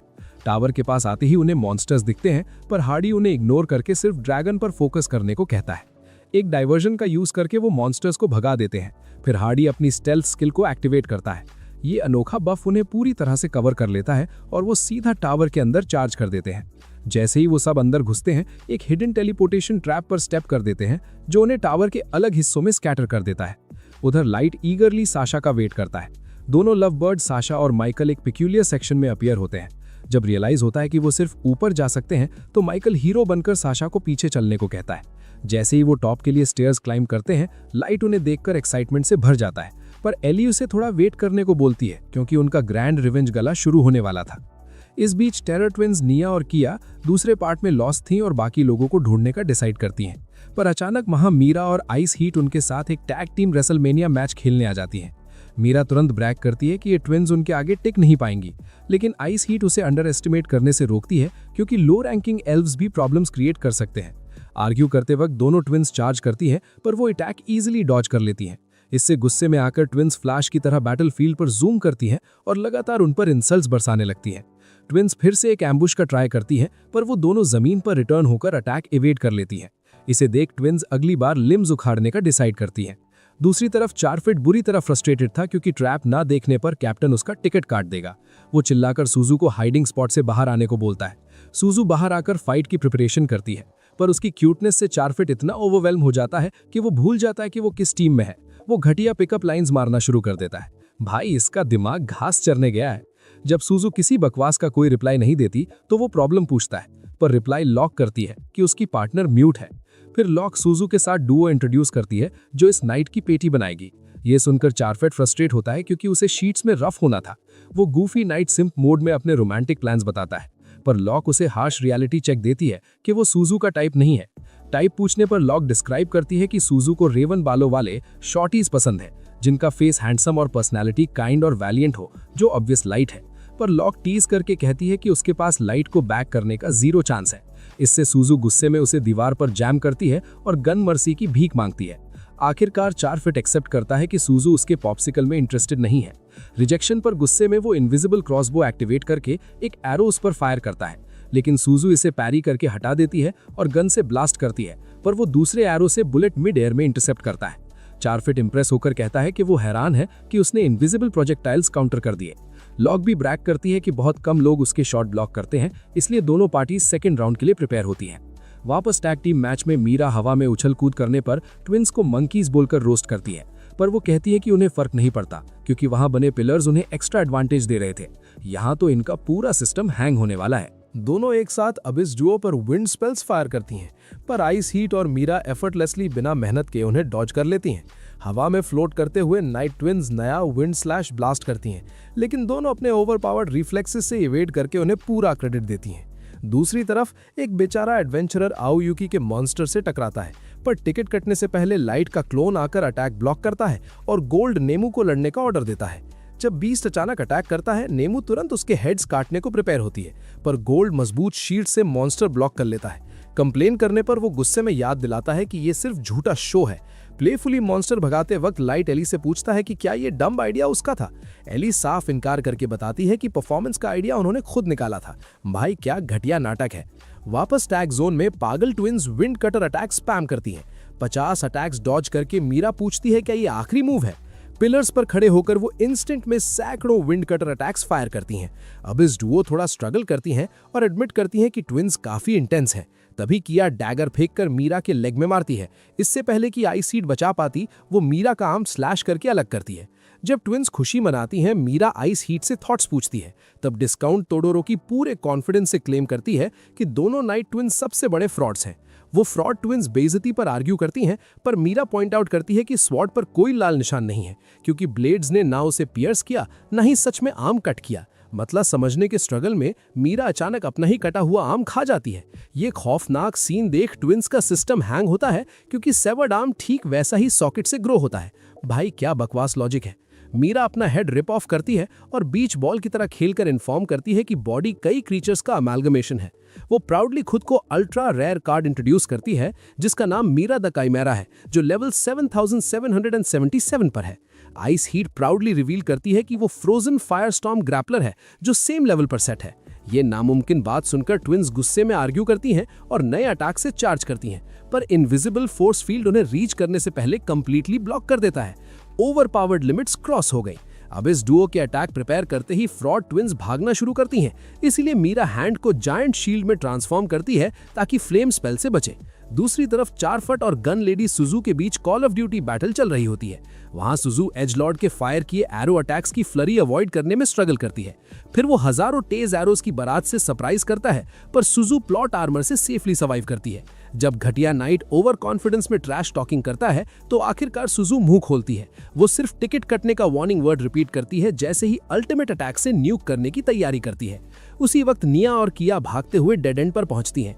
जब हीट उन तक पहुंचती है तो प्रोटेक्ट करने के लिए वो थिक आइस वॉल क्रिएट करती हैं, पर वो मेल्ट होती है, जिससे फ्लेम स्पेल उन्हें बुरी तरह रोस्ट कर देता है। दूसरे सेक्शन में सुजू आसमान में हजारों बुलेट्स फायर करती है और उनका एक साथ यूज करके पैथेटिक नाइट की पेटी बना देती है। जैसे ही मीरा और आइस हीट ट्विंस की रोस्टेड बॉडीज भूरती हैं, वो रोते हुए मर्सी की भीख मांगती है, पर मीरा बिना रहम खाए उन्हें मॉन्स्टर्स बॉडी में अब्सॉर्ब कर लेती है। वहीं चारफट रोते हुए भीख मांगता है, पर साइको सुजू उसे रिपीटेडली स्टॉम्प करती है जब तक उसका सिस्टम हैंग नहीं होता। कहीं और जैक की मुलाकात मस्ट से होती है। वो नाइट के सारे एक्स अटैक्स बेयर हैंड से ब्लॉक करता है। फुल पावर एक्टिवेट होने पर जैक इम्पेरिट्रेबल मॉन्स्टर फॉर्म में ट्रांसफॉर्म हो जाता है। फिर वो वेपन शैटर करके सिंगल पंच से पेटी बना देता है। टावर के दूसरे हिस्से में माइकल को अचानक निजुना नजर आती है, जो शाइनिंग स्वॉर्ड ड्रॉ हारती है और खुद को स्ट्रॉन्गेस्ट फाइटर इंट्रोड्यूस करती है। काफी देर तक इग्नोर करने के बाद हार्डी पूछता है कि क्या वो सच में फाइट करने आई है, तो वो मासूमियत से बताती है कि मास्टर देखना चाहता है कि वो स्ट्रॉन्गेस्ट एल्फ के खिलाफ कैसा परफॉर्म करेगी। जब अहंकारी एल्फ घुरता है तो उसे रियलाइज होता है कि वो क्रेटोस जितनी ओवरपावर्ड फाइटर है। फिर वो गेस करता है कि इसका मास्टर और शक्तिशाली होगा। फिर भी वो उसको फेस करने के लिए ब्लेड निकालता है क्योंकि उसे लगता है कोई उसे मैच नहीं कर सकता। भाई, इसका कॉन्फिडेंस लेवल नेक्स्ट दुनिया का है। उसकी आर्मर पर ध्यान देते हुए उसे रियलाइज होता है कि वेपन्स में बहुत प्योर मैना इम्ब्यूड है। वो चतुर एल्फ नोटिस करता है कि उसके पास सुपर ह्यूमन स्ट्रेंथ है, पर वो असली लिमिट्स खुद टेस्ट करने का डिसाइड करता है। हालांकि मैजिक स्वॉर्ड के सिंगल स्विंग के साथ वो भयंकर शॉक वेव फायर करती है जो 1 सेकंड में एल्फ की पेटी बना देती है और साथ ही पीछे की वॉल तबाह कर देती है। जमीन पर बेजान गिरने के बाद वो जगाने का ट्राई करती है, पर रियलाइज होता है कि उसका टिकट कट चुका है। तभी एली आकर वॉल बुरी तरह डैमेज करने पर चिल्लाती है क्योंकि काफी रीइंफोर्समेंट्स ऐड की थी। जब एल्फ वॉल को फिक्स करती है तो निजुना सच्चे दिल से माफी मांगती है, पर वो गुस्से में एयरहेड को समझाती है कि उसे पावर्स पर कंट्रोल सीखना होगा ताकि किंग को लेट डाउन ना करे। तभी जमीन पर पड़ा हार्डी ठीक होकर वापस जाग जाता है। उसने खुद को रिवाइव करने के लिए पावरफुल हीलिंग स्पेल का स्मार्ट यूज किया था। ये जादू देख निजुना कंफ्यूज होती है, इसीलिए एली एक्सप्लेन करती है कि टावर को एन्चांटमेंट से बनाया था जो एल्फ नाइट्स को पैक होने से रोकती हैं। हार्डी माफी मांगता है और अपना ओवरपावर्ड डोमेन एक्टिवेट करता है, एब्सोल्यूट साइलेंस। जैसे ही निजुना सोचती है कि उसकी हियरिंग कहाँ गई, हार्डी मुस्कुराता है क्योंकि साइलेंस स्पेल अपोनेंट्स पर डीबफ डालता है। जो स्टैट्स ड्रेन होते हैं वो हार्डी को डबल बफ देते हैं। मैना एब्जॉर्ब करने के बाद अहंकारी एल्फ हार्डी उसी एनर्जी से टूटी स्वॉर्ड रीग्रो करता है। वो एक एस्ट्रल ब्लेड क्रिएट करता है जिसका नाम हर्मिट था। ये देख निजुना बुरी तरह शॉक होती है। असल में हर्मिट एक मैजिकल ब्लेड है जिसे साइलेंस स्पेल की रेजिडुअल पावर से फॉर्ज किया गया था। इसकी रेंज गेस करना नामुमकिन है और लोगों को पता भी नहीं चलता कि हार्डी ने इस ओवरपावर्ड हथियार से कब अटैक किया। भाई, यहाँ तो पावर्स का सिस्टम ही हैंग हो गया। हार्डी अहंकार में निजुना को अपना टिकट कटवाने के लिए प्रिपेयर होने को कहता है, लेकिन निजुना अचानक स्वॉर्ड अंदर रखकर हैरान करती है। इतना बोल्ड मूव देखकर हार्डी सोचता है कि क्या उसमें इस ओवर कॉन्फिडेंस को बैकअप करने की एबिलिटी है। जैसे ही वो अप्रोच करता है, नोटिस करता है कि पावर ना समझने से वो एंग्शियस थी। हार्डी शातिर दिमाग से प्रिडिक्ट करता है कि वो रेकलेसली उस पर चार्ज करेगी, लेकिन अगले पल निजुना आंख झपकते आगे आती है और पावरफुल पंच डिलीवर करती है जो हार्डी को दीवार में घुसा देता है। एक ही मुक्के में पेटी बना दी। अनकॉन्शियस पड़े हार्डी को देख निजुना खुशी मनाती है कि उसने पावर होल्ड बैक किया, लेकिन पार्टी तब खराब होती है जब एली गुस्से में आकर बताती है कि डैमेज ठीक करने में बहुत माना खर्च होगा। काफी बहस के बाद एली निजुना को ऑर्डर देती है कि कचरे माइट को थ्रोन रूम लाए। निजुना उस बुरी तरह पीटे हुए साइलेंट किंग को ड्रैग करती है। इसके बाद एली लाइट की तरफ मुड़ती है और अपने बर्ताव के लिए माफी मांगती है। वो एक्सप्लेन करती है कि वो बस निजुना को कंट्रोल सिखाना चाहती थी, लेकिन लाइट गुस्सा होने के बजाय उसकी हेल्थ के बारे में पूछता है क्योंकि दीवार फिक्स करने में मैजिक ड्रेन हुआ था। एली अश्योर करती हैं कि वो फाइन है। तभी आयोकी इन्फॉर्म करती है कि गेस्ट्स आने वाले हैं। लाइट सबको स्ट्रिक्टली बेस्ट बिहेवियर दिखाने को कहता है और मास्क पहन लेता है। दूसरी तरफ माइकल साशा को सेफ्टी का सॉलिड प्रॉमिस करता है। साशा सीक्रेटली लाइट पर अटैक का प्लान बनाती है। अचानक बिना हाथ लगाए दरवाजा खुलता है। जब दोनों अंदर एंटर करते हैं तो उन्हें मास्क पहने हुए लाइट दिखता है। लाइट कैजुअली कहता है कि मेले काफी वक्त गुजर गया। ये सुनकर माइकल साशा पर चीटिंग का इल्जाम लगाता है। साशा चिढ़कर बताती है कि वो सिर्फ अक्वेंटेंसेस हैं और लाइट पर चिल्लाती है कि वो पुरानी बेडरूम बडी जैसी बातें क्यों कर रहा है। जैसे ही वो रैंट करती है, लाइट बोलता है कि उसे कडलिंग पसंद था। साशा क्लेम करती है कि वो किसी ह्यूमन को कभी कडल नहीं करेगी, लेकिन जब लाइट मास्क हटाता है वो डर के मारे फ्रीज होती है। लाइट बताता है कि उसके बर्न्स इल्यूजन्स थे। उसने एजिंग रोक दी थी ताकि पेन फ्रेश रहे।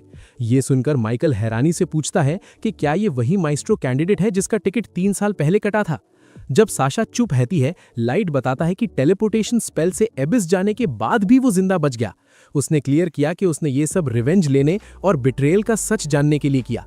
आयोकी और एली की वजह से ही वो सेफली जिंदा था। माइकल पागल की तरह हंसते हुए कहता है कि लाइट को पैक करके वो ऊपर जाएंगे। साशा भी लाइट को रेज बेट करना शुरू कर देती है।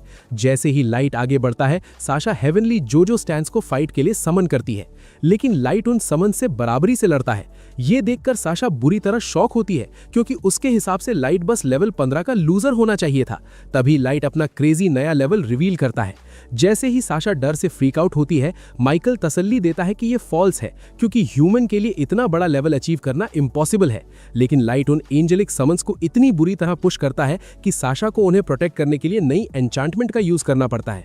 जब लाइट उसकी पेटी बनाने आता है तो माइकल पावरफुल शील्ड से पीछे धकेल देता है और समन्स की पावर्स को बफ कर देता है। इस टेम्पररी पावर अप को देखकर साशा अहंकार में लाइट को मॉक करने लगती है। ये कचरा बातें सुनकर मिजेट किंग का सिस्टम गुस्से में स्नैप कर जाता है। वो सीधा एक गॉड टियर स्पीयर समन कर लेता है। इस भयंकर हथियार से वो उन सभी एंजेलिक समन्स को एक इंस्टेंट में पूरी तरह एनाहिलेट कर देता है। लाइट को इस वेपन के भारी साइड इफेक्ट्स फील होने लगते हैं, लेकिन साशा रुकने को तैयार नहीं थी और फेस करने के लिए और पावरफुल एंजल्स समन करती है। जब वो नए एंजल्स अपना अल्टीमेट अटैक ब्लास्ट करते हैं तो लाइट आराम से उसे ब्लॉक कर लेता है। उनके बाकी सारे अटैक एफर्ट्स भी वो कैजुअली फुल्ली टैंक कर लेता है। साशा डेस्परेशन और डिस्पेयर में चीखने लगती है। उसका डर देखकर लाइट सुपर हैप्पी फील करता है और टिकट काटने आगे बढ़ता है। लाइट के इस डार्क ऑरा से कांपते हुए साशा अपने डिवाइन नाइट को अपना पूरा आर्सेनल लाइट पर फेंकने को ऑर्डर देती है, लेकिन लाइट उस आर्क एंजल और उसके स्पेशल अटैक की आसानी से पेटी बना देता है। भाई, इसका प्लॉट आर्मर अनब्रेकेबल है।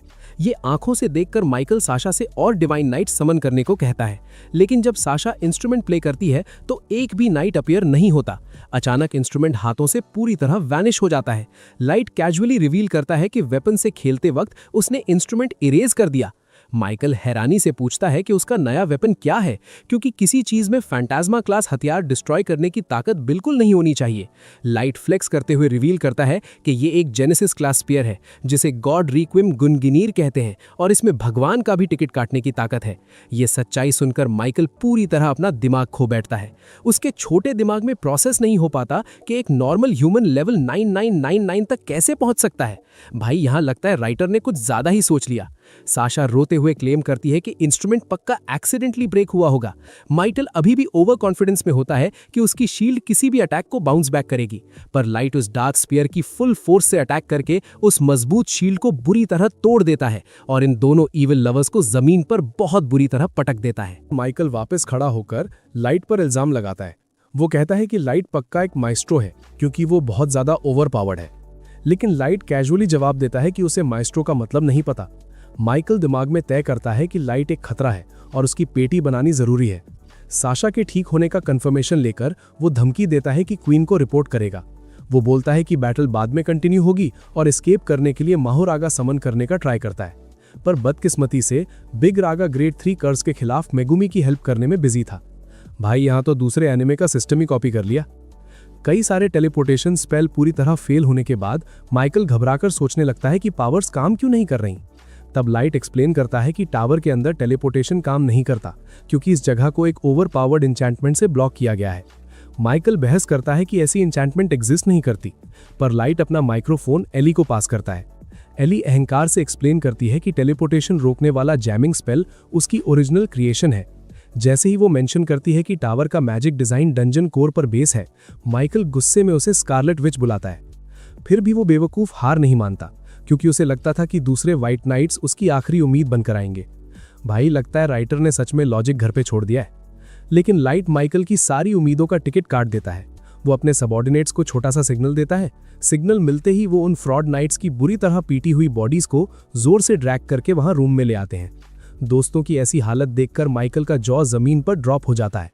जब लाइट की पूरी टीम खतरनाक डार्क स्पीयर देखती है तो वो तुरंत वॉर्न करते हैं।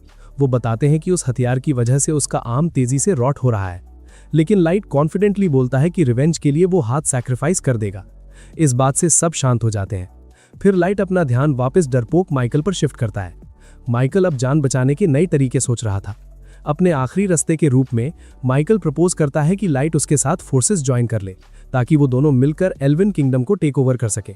उसे लगता था कि लाइट की आउटस्टैंडिंग पावर्स और उसके पॉलिटिक्स के एप्टीट्यूड से ये इजीली अचीव होगा, लेकिन लाइट क्लियर करता है कि उसे इस बकवास में कोई इंटरेस्ट नहीं है। उसे सिर्फ अपना पूरा रिवेंज चाहिए और इस माइस्ट्रो मैटर का पूरा सच जानना है। ये सुनकर माइकल हालत खराब करके जिंदा जाने की भीख मांगता है और बोलता है कि वो बिट्रेयल वाले ग्रुप का हिस्सा नहीं था। जब साशा रोते हुए अकेले ना छोड़ने की भीख मांगती है तो वो उसे अगली स्कमबैग बुलाता है। वो जोर से चिल्लाता है कि वो उस जैसी फिल्दी कॉमनर से एंगेजमेंट नहीं चाहता था, जिससे साशा फूट फूट कर रोती है। जब दोगला माइकल खुद साशा की पेटी बनाने की परमिशन मांगता है तो लाइट अश्योर करता है कि वो उस पर उंगली नहीं उठाएगा, लेकिन अगले पल वो एली को आगे बुलाता है। एली प्रॉमिस करती है कि वो माइकल को सुबारू से भी ज्यादा ब्रूटल सजा देगी। माइकल भागने की कोशिश करता है, पर एली एक स्पेल कास्ट करके उसे थॉर्नी ब्रांचेस में रैप कर देती है। उसके शरीर को पर्सनल पिन कुशन की तरह ट्रीट करने के बाद वो इमोशनल डैमेज पर स्विच करती है। वो मैजिकली ब्रूटो के सारे हॉरिबल एपिसोड्स उसके दिमाग में इन्फ्यूज कर देती है। भाई यहाँ पे तो पूरा सिस्टम ही हैंग हो गया। इस बीच साशा जमीन पर गिरकर लाइट से रो रो कर माफ करने की भीख मांगती है, पर हमारा लाइट कोल्ड टोन में 3 साल पहले का ब्रूटल बिट्रेयल याद दिलाता है। डेस्परेशन में आकर साशा अपनी इज्जत भूलकर एक अजीब ऑफर देती है। वो अपनी जान बचाने के बदले बेडरूम में 50 शेड्स ऑफ ग्रे के सीन्स रोल प्ले करने का वादा करती है। ये बकवास सुनकर आओयूकी गुस्से में उसे बीस्ट्स के खिलाने की धमकी देती है, लेकिन लाइट आओयूकी को शांत करता है और बताता है कि वो इसकी आसानी से पेटी नहीं बनाएंगे। वो इस घटिया लड़की को एक्सक्रूशिएटिंग पेन फील करवाएंगे जब तक इन्फॉर्मेशन एक्सट्रैक्ट नहीं होती।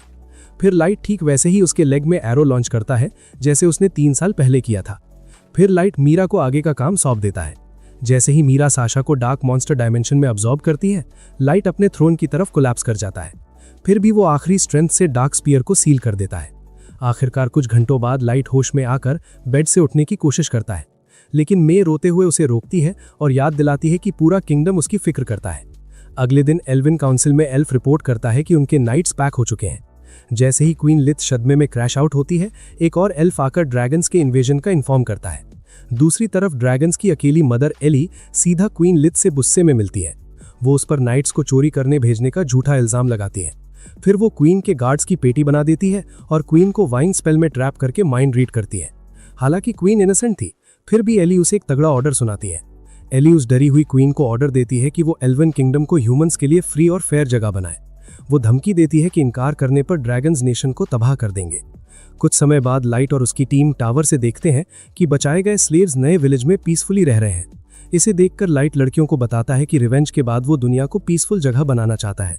ये सुनकर सारी लड़कियां उसे इस गोल को अचीव करने में हेल्प करने का प्रॉमिस करती हैं। तो दोस्तों, इस अनोखी और कमाल की कहानी का यहाँ पूरी तरह से दी एंड होता है। लेकिन इसके साथ ही एक बोनस के तौर पर एक और एनिमे की कहानी सुनते हैं। इसे ध्यान से सुनो और अगर प्लॉट पसंद आए तो कमेंट बॉक्स में सेकंड चैनल का लिंक दिया गया है, वहां जाकर चेक कर सकते हो। एक बार जरूर ट्राई करना और एनिमे अच्छा लगे तो वहां पूरा देख लेना। तो चलो स्टार्ट करते हैं ये नया बोनस एनिमे भी। तो दोस्तों, स्वागत है आपका एक और धमाकेदार वीडियो में। आज हम बात करने वाले हैं एक ऐसे बंदे की जिसकी किस्मत ने उसे ज़ॉम्बी अपॉकलिप्स के बीच ऐसा धोखा दिया कि आप भी कहोगे भाई इससे अच्छा तो ये खुद ज़ॉम्बी बन जाता। कहानी के हीरो हैं लिन यूए, जिनके पास इतिहास की सबसे फालतू F रैंक एबिलिटी है रिफ्रेश। अब भाई ये एबिलिटी क्या ही उखाड़ लेगी, ये बस 1 मीटर के दायरे में मौजूद निर्जीव चीजों को उनकी ओरिजिनल स्टेट में वापस ला सकती है। मतलब अगर किताब पुरानी है तो नई कर देगा, तौलिया गंदा है तो साफ कर देगा। अब भाई बाहर ज़ॉम्बी दुनिया का सिस्टम हैंग कर रहे हैं और ये भाई साहब रद्दी कागज चमकाने की पावर लेकर घूम रहे हैं। स्क्रिप्ट राइटर ने पक्का सवेरे सवेरे कोई सस्ता नशा किया होगा जो ऐसी बेकार पावर सोची। हद तो तब हो गई जब ज़ॉम्बी हमले के 3 महीने बाद इसकी गर्लफ्रेंड लियू रुयान ने इसे बेकार घोषित कर दिया। भाई ये बंदी तो अलग ही लेवल की गोल्ड डिगर निकली। उसने बिस्किट का आखिरी आधा पैकेट उठाया और बिना पीछे मुड़े एक दूसरे रईस बंदे की कार में बैठकर रफ्फू चक्कर हो गई। जाते जाते उसने हमारे हीरो के पैरों पर नूडल्स का एक खाली कप फेंका जैसे वो कोई सड़क का कुत्ता हो। कहती है तेरी एबिलिटी फालतू है, तेरे साथ रही तो पक्का भूख से पैक हो जाऊंगी। वाह, इसे कहते हैं सैवेज ब्रेकअप। लिन यूए बेचारा उस खाली कप को घूर रहा था और सोच रहा था कि उसकी जिंदगी का खेल खत्म हो चुका है, पर तभी उसके मन में एक खुराफाती आइडिया आया। उसने उस खाली कप पर अपनी रिफ्रेश पावर यूज की और बूम, अचानक ताजा बीफ और मसालों की कड़क खुशबू हवा में फैल गई। वो फटा हुआ खाली कप अब नूडल्स के एक बिल्कुल नए और सीलबंद डिब्बे में बदल चुका था। भाई का तो दिमाग ही घूम गया। उसे समझ आया कि सबने इस पावर को गलत समझा था। इस इनिशियल स्टेट का मतलब 1 सेकंड पीछे जाना नहीं, बल्कि चीज को सीधा फैक्ट्री कंडीशन में लाना था। मतलब खाली कप शुरू में एक भरा हुआ नया डिब्बा ही तो था। अब भाई का डर प्योर जॉय में बदल चुका था। उसने लुटे हुए किराना स्टोर का जायजा लिया, जहां हर तरफ फटे हुए स्नैक बैग्स और खाली बोतलें पड़ी थीं। बाकी दुनिया के लिए वो कचरा था, पर लिन यूए के लिए वो एक अनलिमिटेड ट्रेजर था। पर भाई चतुर था, उसने खाने की खुशबू से ज़ॉम्बीज को दावत नहीं दी। वो चुपचाप स्टोर की दूसरी मंजिल पर गया और भारी अलमारियों से दरवाजा जाम कर दिया ताकि कोई उसका सिस्टम हैंग ना कर सके। वहां उसने अपना असली प्रोडक्शन शुरू किया। खाली कप फर्श पर रखा, मन में रिफ्रेश बोला और देखते ही देखते गरम नूडल्स हाजिर। भाई की एबिलिटी का कूल डाउन सिर्फ 10 सेकंड था, यानी हर 10 सेकंड में एक नया डिब्बा। 10 मिनट के अंदर उसने 60 नूडल कप का पहाड़ खड़ा कर दिया। फिर उसने खाली पानी की बोतल उठाई और रिफ्रेश किया। लो भाई, 500 ml शुद्ध पानी की नई बोतल तैयार। यहाँ तक कि एक पुरानी खाली फर्स्ट एड किट को भी उसने एकदम चकाचक नया बना दिया। खाना, पानी, दवाइयाँ, प्रलय के सबसे अनमोल रिसोर्स अब उसके पास ओवर पावर्ड लेवल पर अनलिमिटेड थे। वो मुस्कुराकर बोला, ल्यूरियान, तूने कहा था ना मेरी पावर बेकार है, बस वेट कर, एक दिन तू मेरे सामने घुटने टेक कर गिड़गिड़ाएगी। दोस्तों, अगर आपको इस एनिमे का ओवर पावर्ड प्लॉट और ये सिस्टम हैंग करने वाली कहानी सच में पसंद आ रही है तो इस फुल एनिमे को आप सीधा सेकंड चैनल पर जाकर चेक कर सकते हैं। लिंक नीचे कमेंट बॉक्स और डिस्क्रिप्शन दोनों जगह पर दे दिया गया है। वहां जाकर उस चैनल को भी जरूर सब्सक्राइब कर लेना, आखिर वो भी अपना ही सेकंड चैनल है। तो देर किस बात की, फटाफट जाओ और इस पूरे एनिमे का मजा लो।